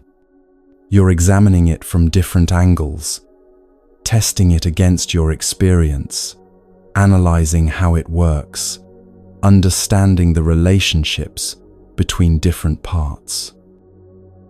That's the second stage. When you're meditating, the third stage, you're integrating the truth. You're returning to it again and again, familiarizing yourself with it so deeply that it becomes part of who you are, rather than just something you know. Don't mix these stages. When you're listening, don't jump ahead to analyzing or integrating. Just receive. When you're reflecting, don't expect to be transformed yet. You're still working with concepts, still in the realm of thinking and understanding. The transformation comes later, in the third stage, when you practice returning to the truth over and over until it rewires how you actually respond to life. So what does reflection actually look like? How do you process a teaching in a way that leads to real understanding rather than just mental gymnastics? There's a method that can help with this, an analogy that makes the work of reflection clearer and more concrete. Think of a teaching as a tree. Every tree has 3 levels: the trunk, the branches, and the leaves. The leaves are specific expressions, particular instances, concrete examples. They're the most visible part, the part you encounter first, the surface level of the teaching. The branches are broader categories, different variations of the same essential thing. Multiple leaves grow from each branch, and the leaves on one branch share something in common that distinguishes them from leaves on other branches. The trunk is the essence, the core, what all the branches share. It's the fundamental truth that manifests in different ways through the branches and finds specific expression in each leaf. When you're reflecting on a teaching, you're trying to move from the leaves to the trunk, from the specific examples to the underlying essence. Because once you understand the essence, you gain something powerful, the ability to apply the teaching in any situation, not just the ones that were explicitly described. Let's work with a real example so you can see how this unfolds. In Buddhist teaching, there are 4 qualities called the 4 immeasurables, or the 4 aspects of love: loving kindness, compassion, empathetic joy, and equanimity. These are 4 branches, and each branch has many leaves. A leaf on the loving kindness branch might be offering a kind word to someone who's struggling. Another leaf might be making soup for a sick friend. Another might be simply smiling at a stranger who looks sad. Each of these is a specific expression of loving kindness in a particular situation. A leaf on the compassion branch might be sitting with someone while they cry. Another might be working to address systemic suffering. Another might be feeling moved by news of disaster halfway across the world. Specific expressions of compassion. A leaf on the empathetic joy branch might be genuinely celebrating a friend's success. Another might be delighting in a child's laughter. Another might be feeling happiness when you hear good news about someone you barely know. Specific expressions of empathetic joy. And a leaf on the equanimity branch might be remaining steady when praised or criticized. Another might be treating a difficult person with the same respect as an easy person. Another might be maintaining balance when circumstances change dramatically. Specific expressions of equanimity. These are the leaves, countless specific instances of these 4 qualities manifesting in daily life. Now, the work of reflection asks, what do these 4 branches share? What's the trunk? You have loving kindness, which wishes others to be happy. You have compassion, which wishes others to be free from suffering. You have empathetic joy, which delights in others' happiness. You have equanimity, which maintains steadiness and impartiality. What connects them? What's the essential quality that all four share? This is the work of reflection. Sitting with this question, examining each branch, looking for what unites them. And what emerges is this: all four are expressions of the heart that's no longer caught in separation. All four arise from seeing that your well-being and others' well-being are connected, not separate. All four move beyond the prison of me versus them into the spaciousness of us. That's the trunk. The overcoming of separation, the dissolution of the artificial boundary between self and other. And once you understand that trunk, once you grasp that essence, something powerful becomes available. You can contextualize these qualities in any situation. You don't need to be told the exact formula for how to be loving with your difficult coworker, your elderly parent, your ex-partner, your neighbor's loud dog. You understand the essence, moving beyond separation, and you can figure out how that expresses appropriately in each unique context. This is why understanding the trunk gives you flexibility and power. You're no longer limited to the specific examples you've been given, the exact situations that were described in the teaching. You can take the essence and apply it everywhere. Let's look at another example, one we've already explored in depth. Patience. Remember, there are 3 types of patience. 3 branches. Patience with others, tolerating the difficulties that come from other people's behavior. Patience with your own growth, tolerating the discomfort and slowness of transformation. Patience with uncomfortable truth, tolerating realities that challenge your sense of control or your ideas about how things should be. 3 distinct branches, each with countless leaves. Specific moments when you practice patience with your partner's habits, with your child's questions, with your colleague's mistakes.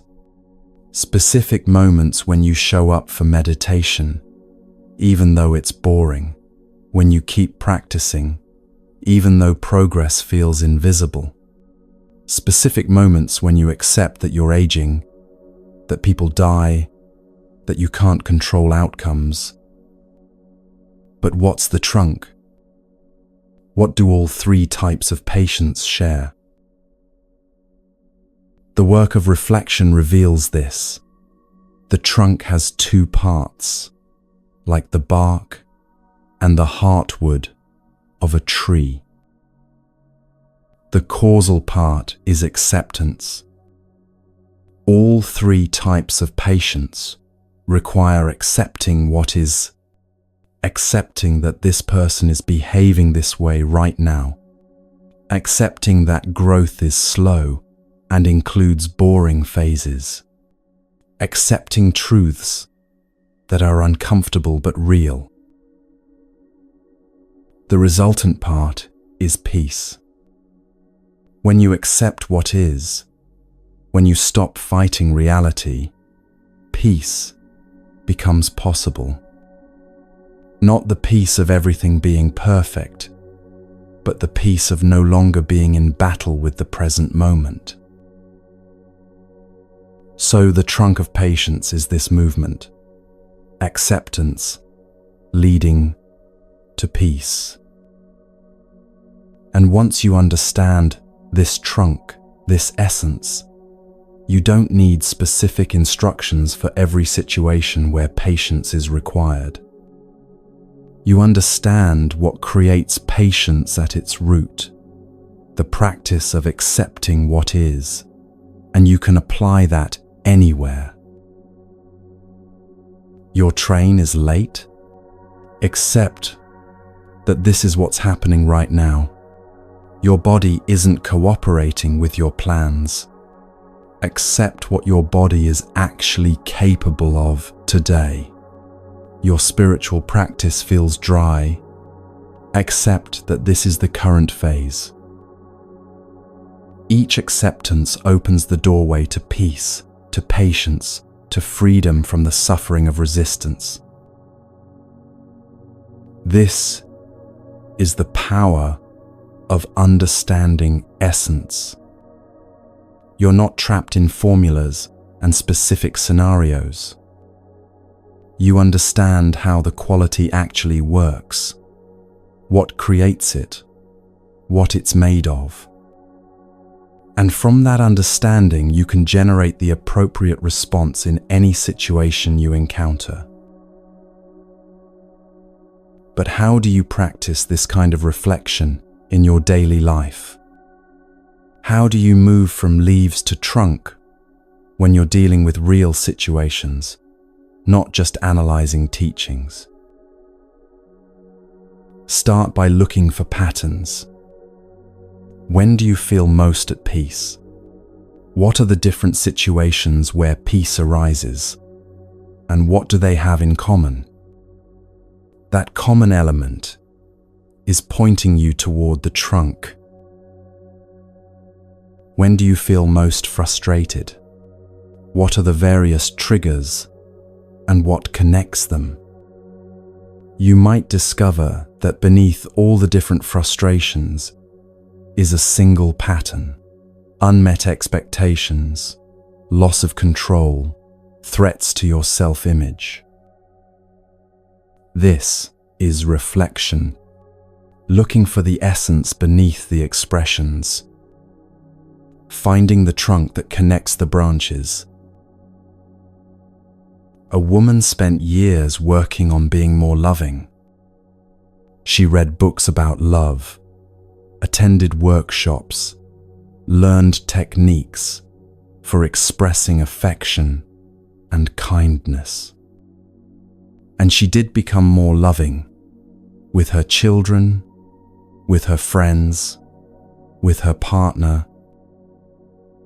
But then she'd encounter situations that didn't fit the formulas she'd learned. A difficult person at work who seemed to require a completely different approach. An elderly parent whose needs confused her. A former friend who'd hurt her deeply and kept trying to reconnect. She didn't know how to be loving in these situations because they didn't match the examples she'd been given. She had the leaves, but she didn't understand the trunk. Then one day, in a moment of frustration with her own confusion, she sat down and asked herself a different question. Not, how should I act in this specific situation? But, what is love actually made of? What's the essence that connects all the different ways it manifests? She reflected on times when she genuinely expressed love, making her daughter's favorite meal when she was sad, listening to her friend vent about work for the third time that week, setting a boundary with her partner when his behavior was hurting their relationship. Wait, setting a boundary? Was that loving? She'd always thought of love as saying yes, as accommodating, as being soft and accepting. But that boundary, that clear no, had actually been one of the most loving things she'd ever done. She kept reflecting, examining different expressions of love from her life, looking for what they shared. And she found it. The trunk, Love, in all its forms, was about holding someone's well-being in your awareness and acting in service of it. Sometimes that meant comfort. Sometimes it meant challenge. Sometimes it meant saying yes. Sometimes it meant saying no. Sometimes it meant closeness. Sometimes it meant distance. But the essence was always the same: genuine care for another person's true well-being, not just their temporary comfort or approval.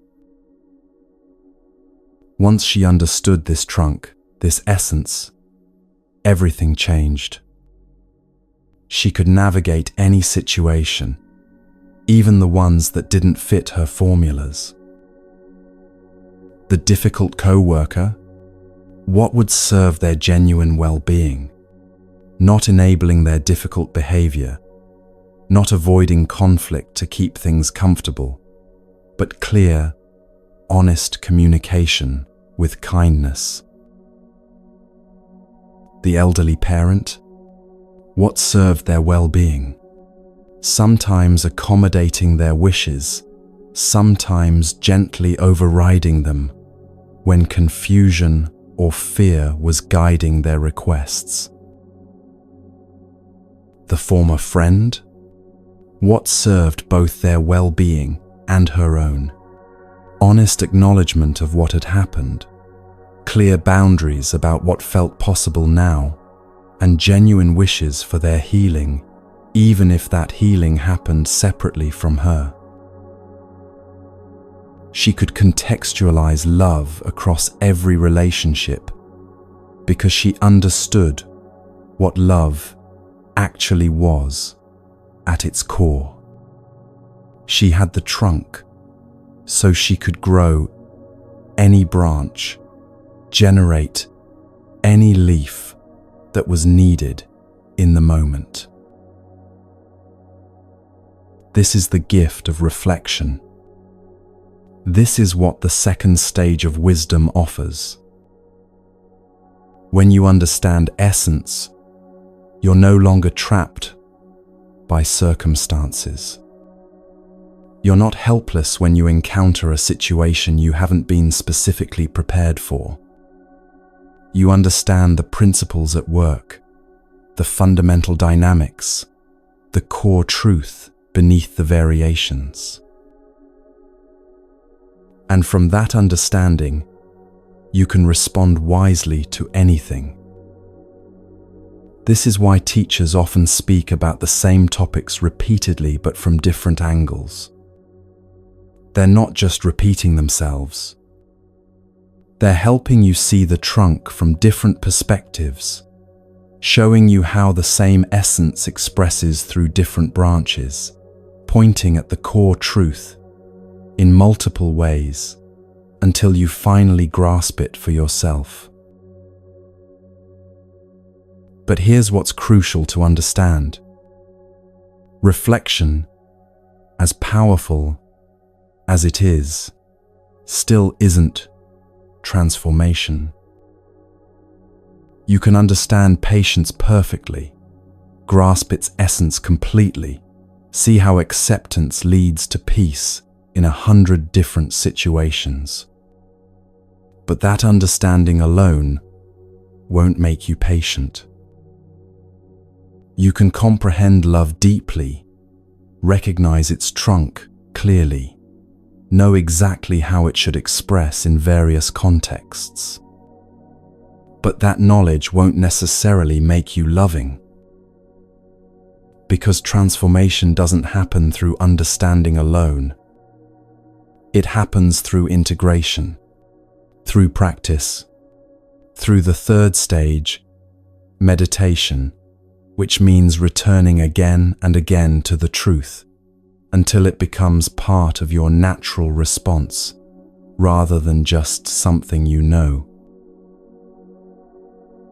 Think of it this way. Listening gives you the map. Reflection helps you understand the map, see how different landmarks relate to each other, grasp the underlying geography. But meditation is actually walking the terrain, step by step, until the path becomes so familiar you could walk it in your sleep. You need all three stages. Skip listening, and you have nothing to work with. Skip reflection, and you're practicing by rote without understanding what you're actually doing or why. Skip meditation, and you've got beautiful understanding that never actually changes how you live. So reflect deeply on what you've heard. Look for the trunk beneath the branches, the essence beneath the expressions. Examine your own experience for patterns, for the core dynamics that create suffering, and the core dynamics that create freedom. Ask yourself, what do my peaceful moments share?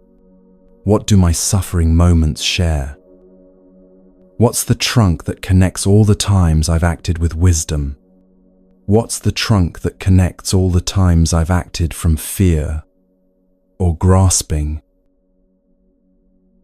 This reflection will give you understanding. Real, deep, applicable understanding that you can carry into any situation. And once you have that understanding, once you've grasped the essence through genuine reflection, then comes the most important work. Then comes the practice of integration, of returning again and again to the truth until it becomes who you are. Then comes meditation.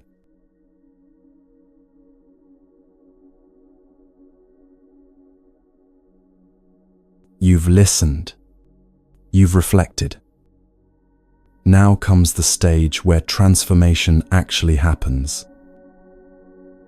Meditation.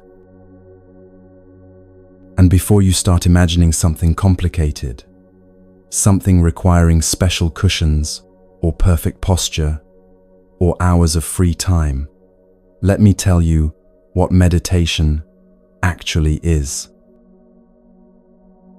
It's simpler than you think.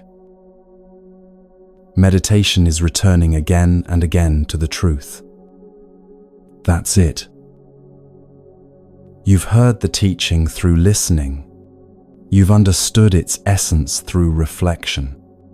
Now you practice coming back to that truth over and over until it becomes so familiar, so integrated, that it's no longer something you think about.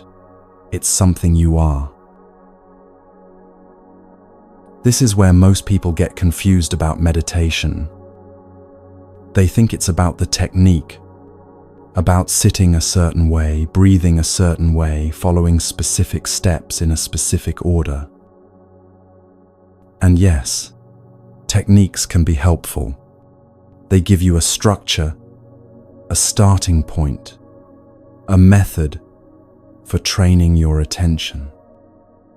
But the technique is just the vehicle. It's not the destination. The destination is the state itself, the peace that comes from acceptance, the compassion that arises when you see suffering clearly, the patience that emerges when you stop fighting what is, the love that flows when you're no longer trapped in separation. In the beginning, you need the technique to help you find that state. You follow the steps, use the words, practice the visualizations. These are like training wheels on a bicycle, necessary at first, helpful for learning. But eventually, the practice matures. You move beyond the technique to the state itself. You no longer need the elaborate scaffolding because you know how to access the truth directly. Think of it this way. When you're learning to cook a complex dish, you follow the recipe precisely. Exact measurements, specific timing, step-by-step instructions. But once you understand what you're actually doing, how the flavors work together, what each ingredient contributes, how heat transforms the elements, you can cook without the recipe. You understand the essence, and you can create from that understanding. Meditation works the same way.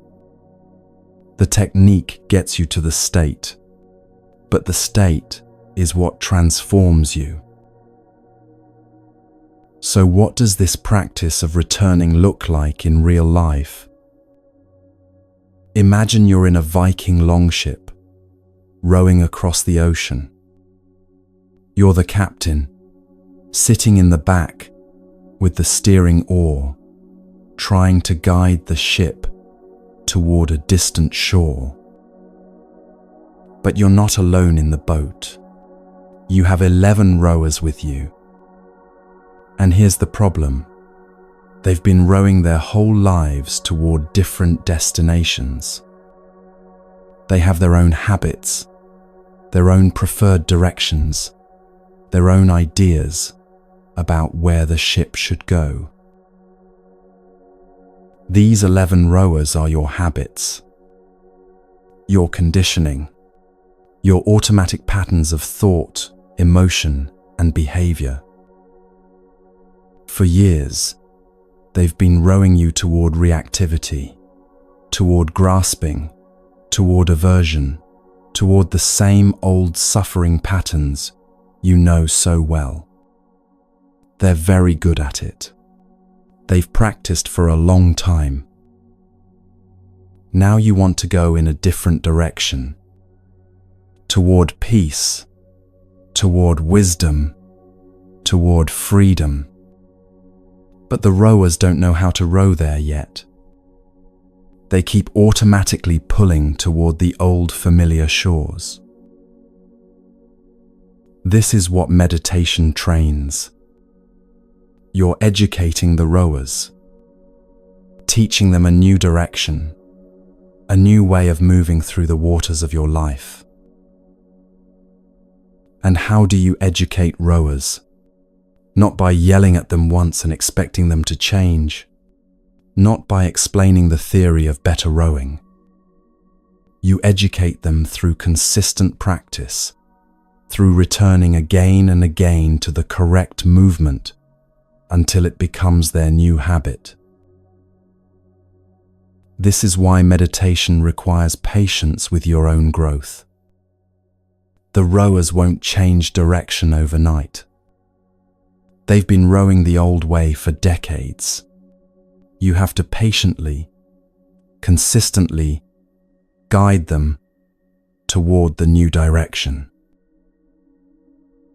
Every time you notice you've drifted into old patterns and you return to acceptance, you're training the rowers. Every time you catch yourself in resistance and you soften back into the present moment, you're educating your habits.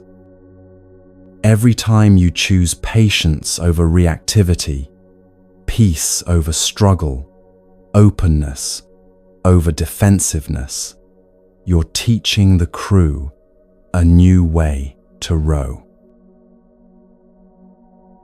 At first, it takes enormous effort. You'll return to the truth, and moments later, the rowers have pulled you right back to the old patterns. So you return again, and again, and again. This is meditation. This constant returning. Not achieving some perfect state and staying there forever, but noticing when you've drifted and coming back. Noticing when you've forgotten and remembering.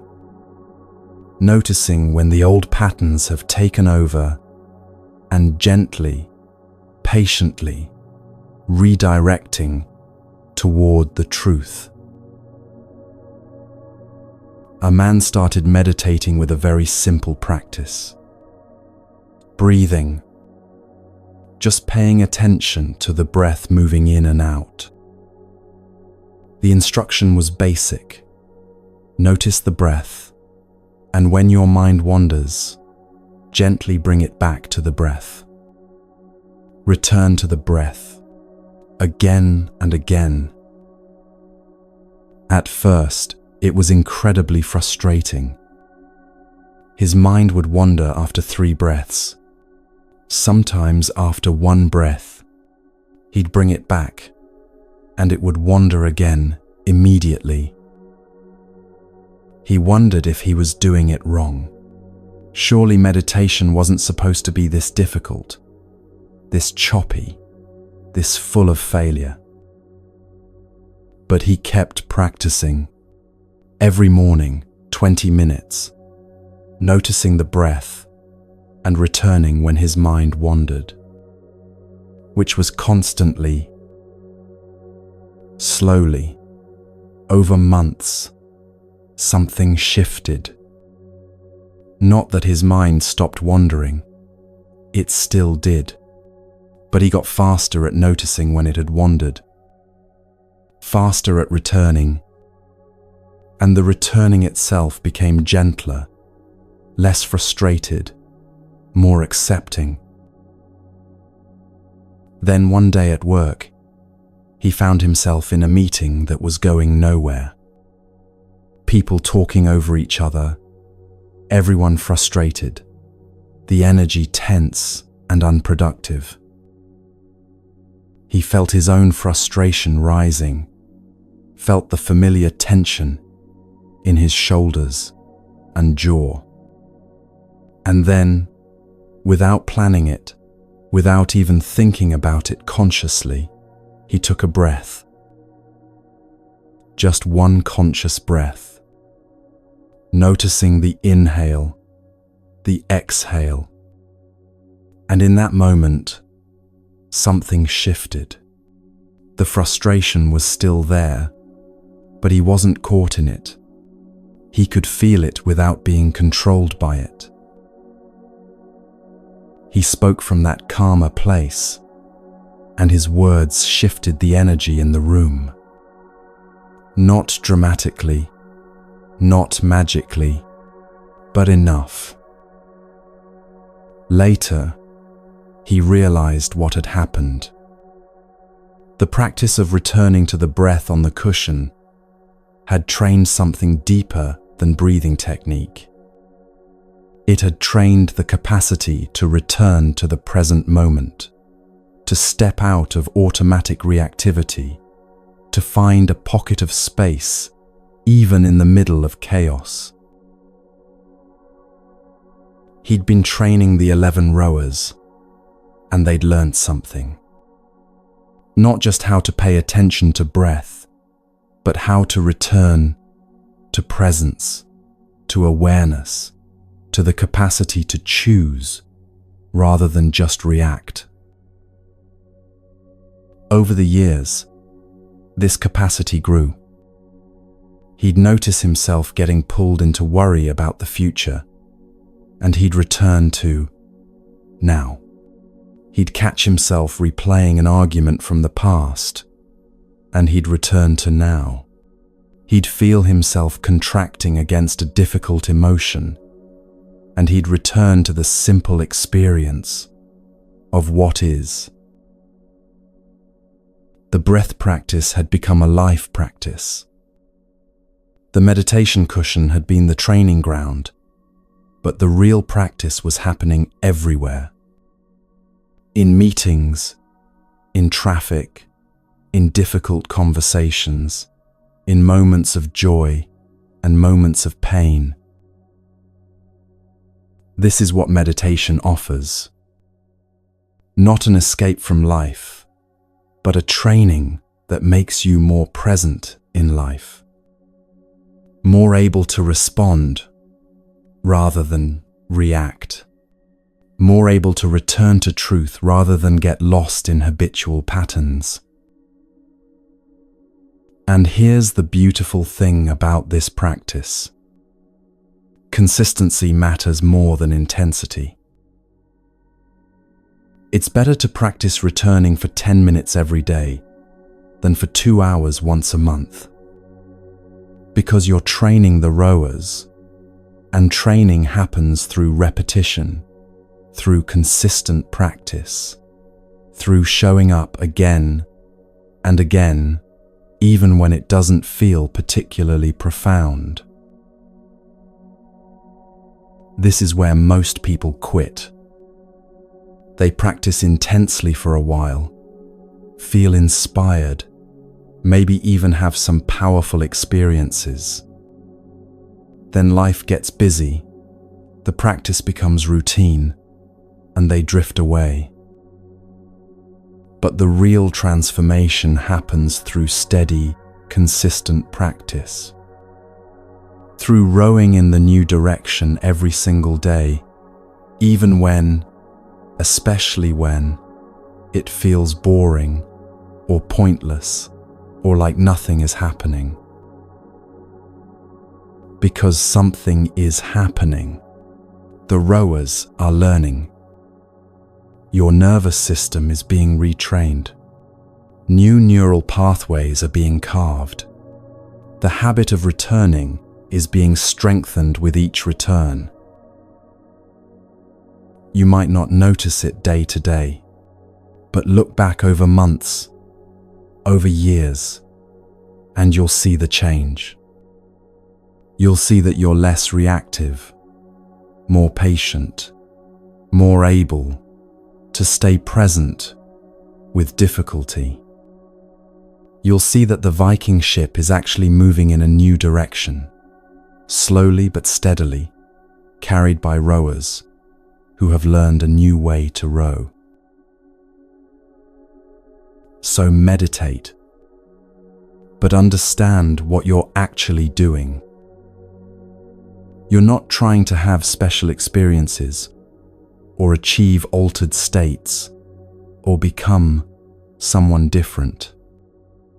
You're simply practicing return, coming back to the truth again and again, until that return becomes natural, effortless, automatic. And here's something you might not have realized. You're actually meditating right now, in a way. By listening to these teachings, by staying present with these words, by returning your attention when it wanders, you're practicing the art of return. You're training those 11 rowers, showing them a new direction. The practice isn't separate from your life. It is your life.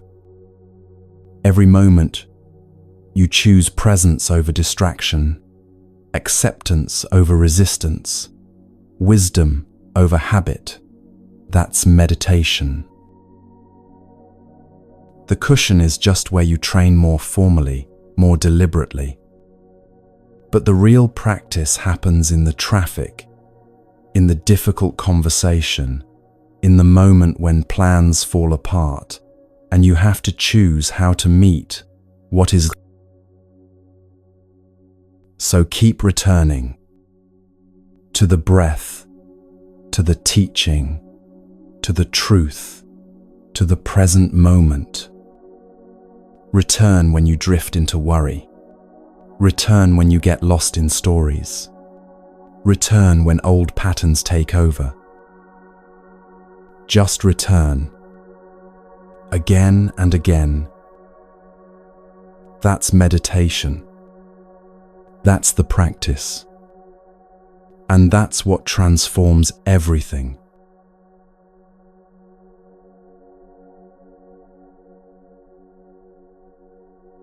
So you've been practicing for a while now. You've listened, reflected, meditated. You've learned about acceptance and patience and the art of returning. And at some point, you're going to wonder, am I actually making progress? This is a good question, because spiritual practice without feedback, without some way to measure genuine growth, can become a kind of fantasy. You can tell yourself you're evolving while actually staying stuck in the same patterns dressed up in new spiritual language. So how do you know if you're really changing? How do you measure progress on a path that's supposed to transcend measurement? There are many metrics you could use. How peaceful you feel, how many hours you've meditated, how much you know about Buddhist philosophy, how many retreats you've attended. But according to ancient meditation manuals, particularly those studied throughout Tibet for centuries, there's one metric that's more reliable than all the others: the reduction of egocentrism. How obsessed are you with yourself? How much mental space does I, me, and mine occupy? How often are you the center of your own concern, the main character in every story, the person whose needs and feelings and perspectives matter most? This might sound harsh, but it's actually incredibly practical. Because you can measure this, you can pay attention to it, and you can watch it change over time as your practice deepens. Researchers actually studied this phenomenon in a fascinating way. They brought volunteers into a university lab and told them they were there for an experiment. The volunteers were asked to wait in a room while the researchers prepared everything. But the real experiment had already begun. Hidden cameras and microphones recorded these volunteers as they sat there making small talk with each other, chatting casually while they waited. Normal, everyday conversation. The researchers weren't listening to what the volunteers talked about. They were counting something specific: how many times each person used self-referential words. I, me, my, mine. Just in normal conversation about their day, their thoughts, their experiences, how often did each person reference themselves? Then the researchers followed up with these same people months and years later, tracking various aspects of their lives: psychological health, relationship quality, career success, even physical well-being. The findings were striking. The people who used the most self-referential language in that brief waiting room conversation, the people who said I and me and mine most frequently, had significantly more problems down the line. More depression, more anxiety, more difficulty in relationships, more career challenges, even more physical health issues. Not because saying I causes these problems, but because frequent self-reference is a marker of something deeper: self-obsession. Being trapped in a very small world where everything revolves around your own needs, feelings, fears, and desires. And self-obsession, the Buddha taught, is the root of suffering. When your entire universe centers on yourself, everything becomes a threat or an opportunity in relation to you.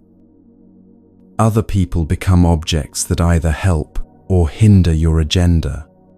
Experiences become good or bad, based solely on whether they serve your preferences. Even spiritual practice becomes another way to improve yourself, to feel special, to be better than others. This is where it gets tricky, because once you start on a spiritual path, the ego doesn't disappear. It just moves into a smaller box. Before, you were living in the big box of regular life. Your ego could seek status and validation through money, appearance, career achievements, social standing. It had lots of room to operate, lots of ways to feel important. But then you decide to become spiritual, to work on yourself, to pursue something deeper. So the ego has to adapt. It moves into the smaller box of spiritual life and finds new ways to maintain its sense of specialness. Now it collects spiritual knowledge like trophies. It takes pride in how many retreats you've attended, how many hours you've meditated, how much you understand about Buddhist philosophy. It compares your practice to others' practices and finds subtle ways to feel superior. Or it becomes invested in being seen as humble, as selfless, as enlightened, which is just another form of seeking specialness, another way the ego tries to be important. This is what the teachings call the ego dressed in spiritual clothes. And it's more dangerous than the ordinary ego because it's harder to see, easier to rationalize, more subtle in its operations. A woman had been practicing meditation for years. She attended retreats regularly, read extensively about Dharma, and considered herself quite advanced on the spiritual path. She'd even started teaching occasionally, sharing what she'd learned with others. One evening, she was at a dinner party where the conversation turned to meditation and mindfulness. Someone mentioned an approach she wasn't familiar with, something from a different tradition.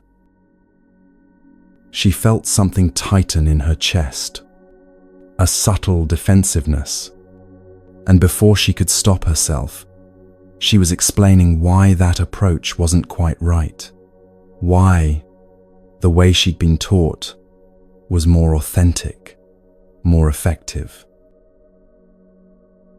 The other person disagreed gently, sharing their own experience with the practice. And she found herself arguing more forcefully, bringing up texts and teachers, building a case for why her understanding was correct. Later that night, alone with her thoughts, she felt uncomfortable about the interaction. Something had happened there that didn't align with who she thought she'd become through years of practice.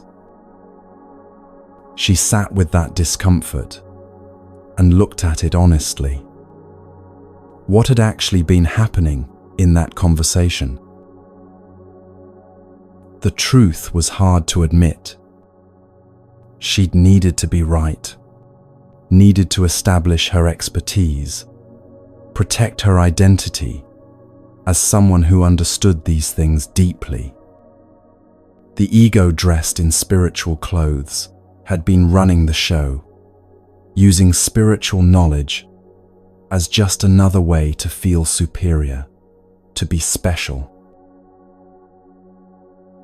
This was a turning point for her. Not because she suddenly became egoless. That's not how it works.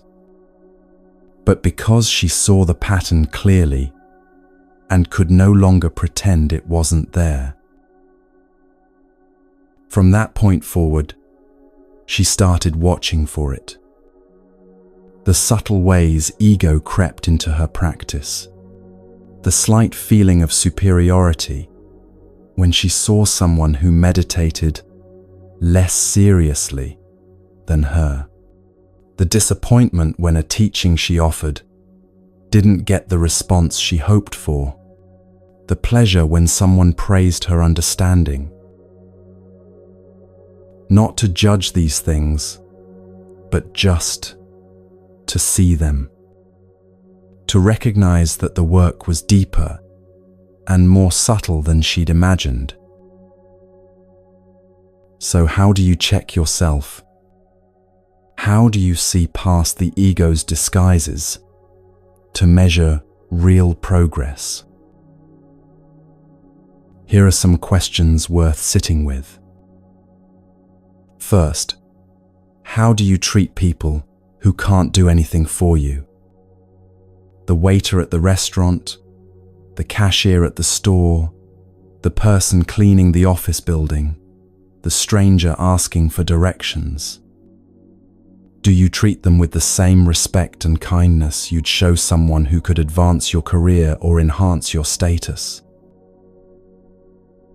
This test is revealing because there's no strategic benefit to being kind to these people. So how you treat them shows who you are when you're not performing, when there's no one to impress, when you're just being yourself. Second, how often do you think about yourself? Not as a judgment, but as honest observation. When you're in conversation, how much of your attention is on your own thoughts and reactions versus genuinely being present with the other person? When you read news or hear about events, how quickly does your mind jump to, how does this affect me? Third, can you be genuinely happy when good things happen to others? Especially when those good things are things you wanted for yourself? Can you celebrate someone else's success without comparing it to your own situation, without feeling diminished by their gain? These questions aren't meant to make you feel bad about yourself. They're meant to show you where you actually are, which is the only place from which you can genuinely grow. And here's what you might discover as practice deepens. Taking up less space is actually liberating.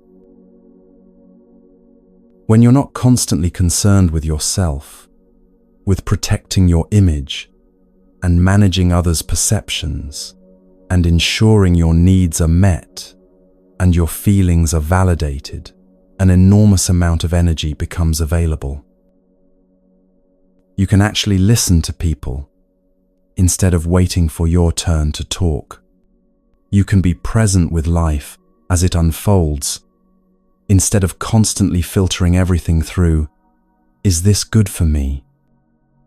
You can act from genuine care instead of calculated self-interest.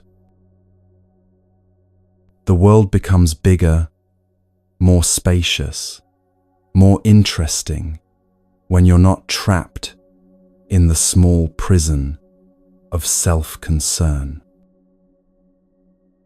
This doesn't mean you don't take care of yourself or advocate for your needs. It means you're no longer obsessed with yourself. You're one person among billions, all trying to navigate this difficult, beautiful experience of being alive. And from that perspective, the question, how am I doing, becomes less urgent. Not because you don't care about growth, but because you're less interested in spiritual achievement as another form of self-enhancement. You're just practicing, returning to truth again and again, noticing when ego takes over and gently coming back to something bigger than self-concern. And that practice, that simple returning, gradually loosens ego's grip. Not through force, not through self-judgment, but through patient redirection of attention, away from the constant preoccupation with me toward the simple reality of what is. So measure your progress, not by how good you feel, or how much you know, or how spiritual you appear, but by how much space ego takes up in your life. Are you less defensive than you used to be? Less need to be right? Less concerned with others' opinions of you? More able to be genuinely happy for others? More interested in understanding than in being understood? These are the markers of real progress. Not dramatic, not glamorous, but genuine. The slow, steady reduction of the prison of self-concern and the gradual opening into something more spacious, more connected, more free.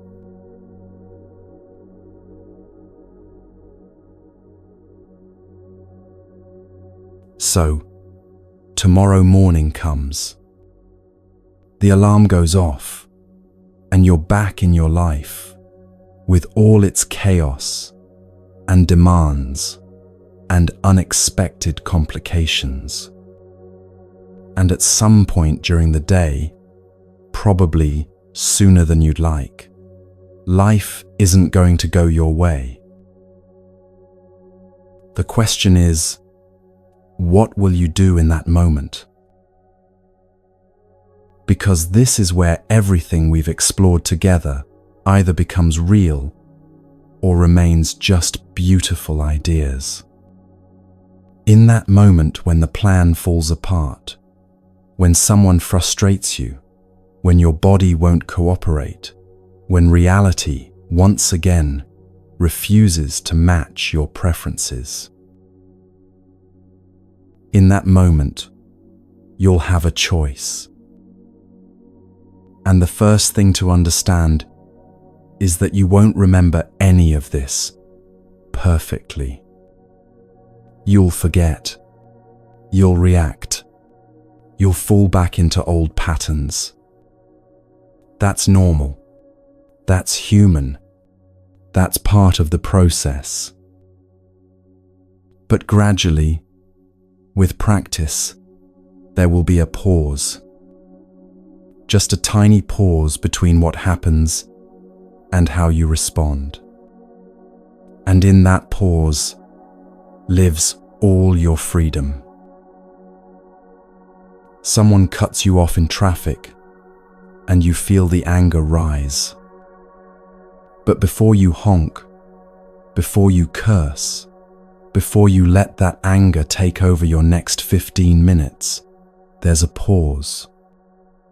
Just a moment where you can ask yourself a simple question. Am I accepting what is, or am I fighting it? That's the question. Not complicated, not requiring years of philosophical training. Just, am I meeting this moment as it is, or am I demanding it be different before I'll allow myself peace? In the traffic, the answer becomes clear immediately. You're fighting. You're arguing with the reality that someone just cut you off. And that fighting is creating suffering that has nothing to do with the actual traffic. So you soften, You take a breath. You say to yourself, or to the universe, or to no one in particular, this is what's happening right now. Not, this shouldn't be happening. Just, this is what is. And in that acceptance, something shifts. Not the traffic, not the other driver, but the suffering you were creating by fighting what couldn't be changed. This is the practice.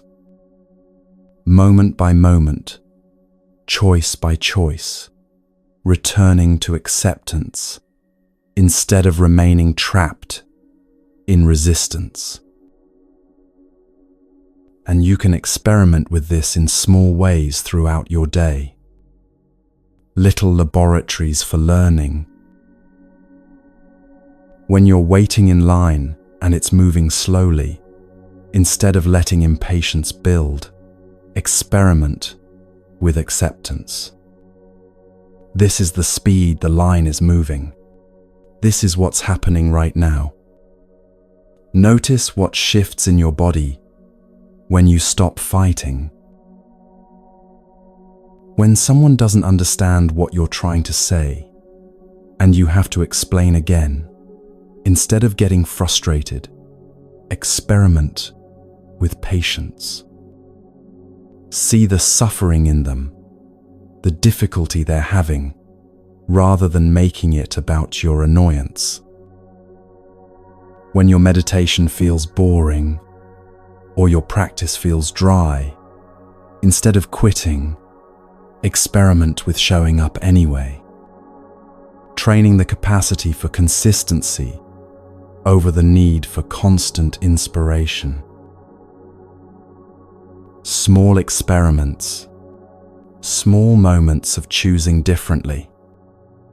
This is how transformation actually happens, not in dramatic breakthroughs, but in the accumulation of small choices made again and again. Here are 3 practices you can start with.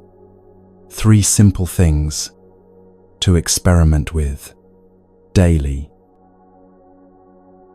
First, notice your expectations. Not to judge them or get rid of them, just to see them. As you move through your day, catch yourself expecting things to go a certain way, expecting people to behave a certain way, expecting your body to feel a certain way, expecting events to unfold according to your plan. Just notice, oh, I'm expecting this meeting to be quick. I'm expecting them to agree with me. I'm expecting to feel good after this workout. Noticing expectations doesn't mean releasing them.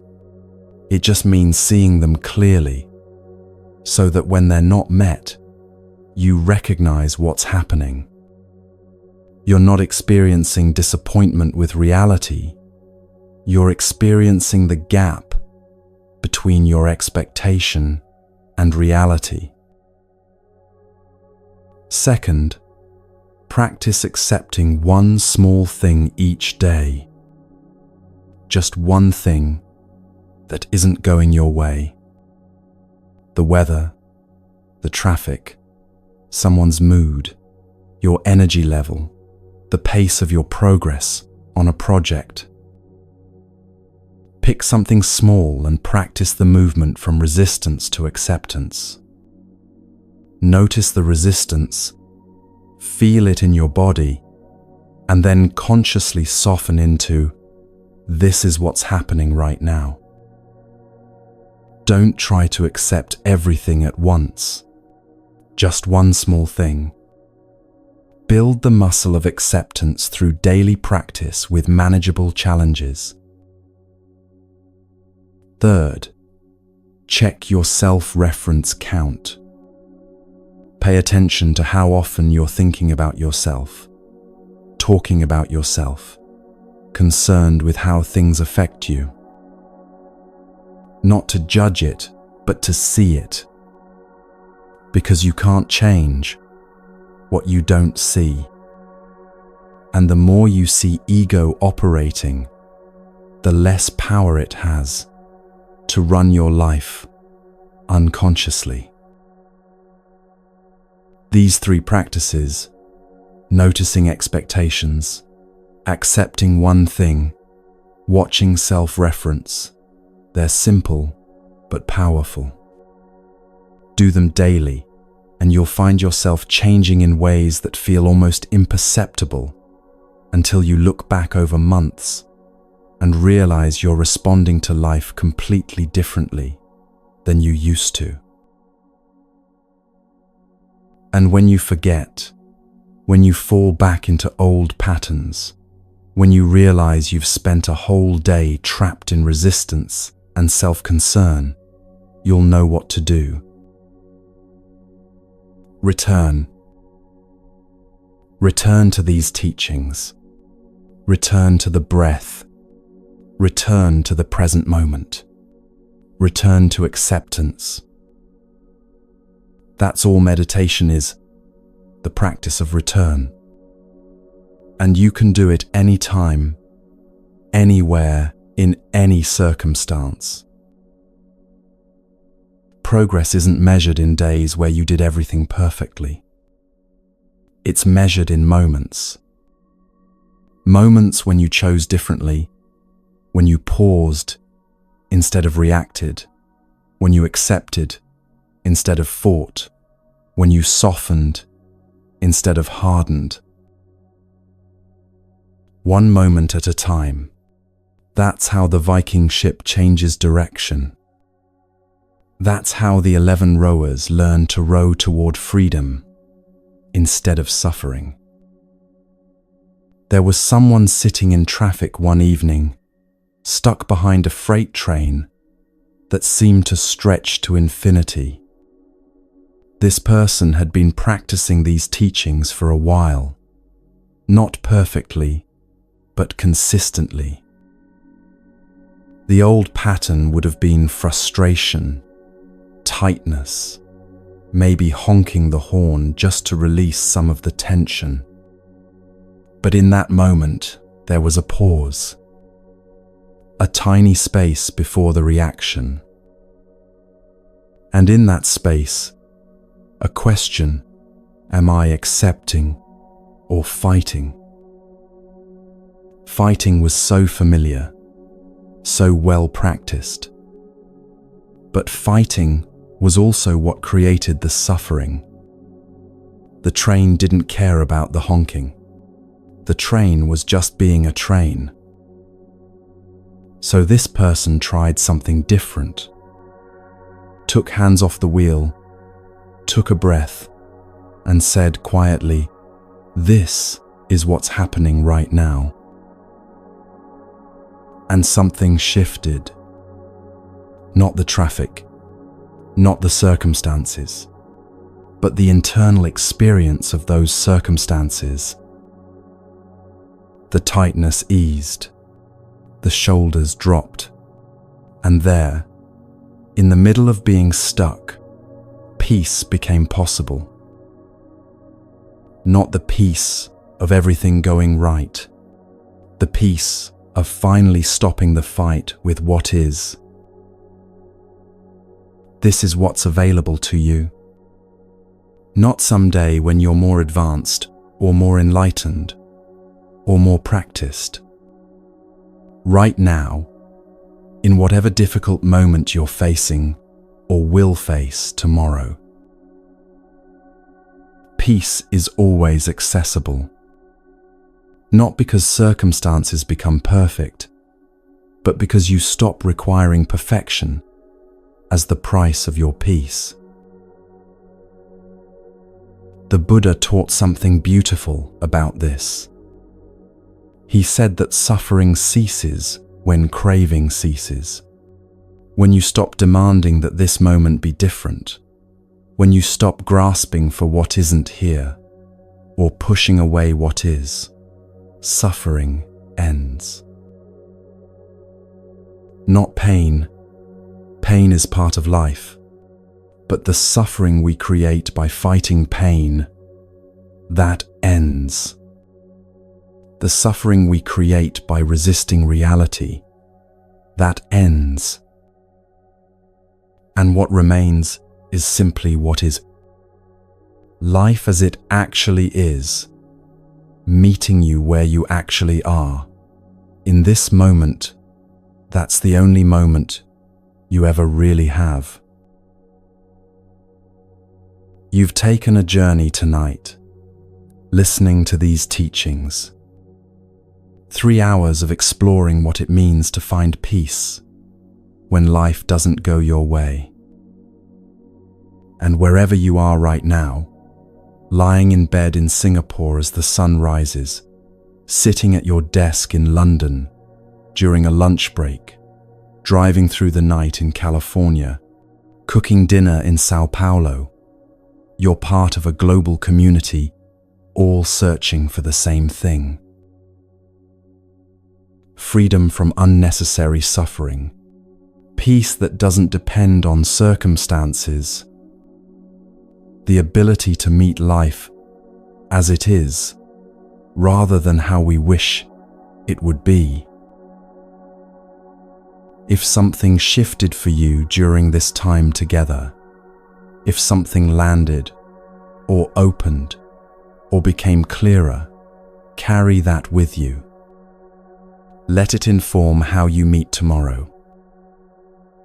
And when tomorrow comes with its inevitable challenges, its plans that fall apart, its moments that don't match your expectations, you'll know what to do.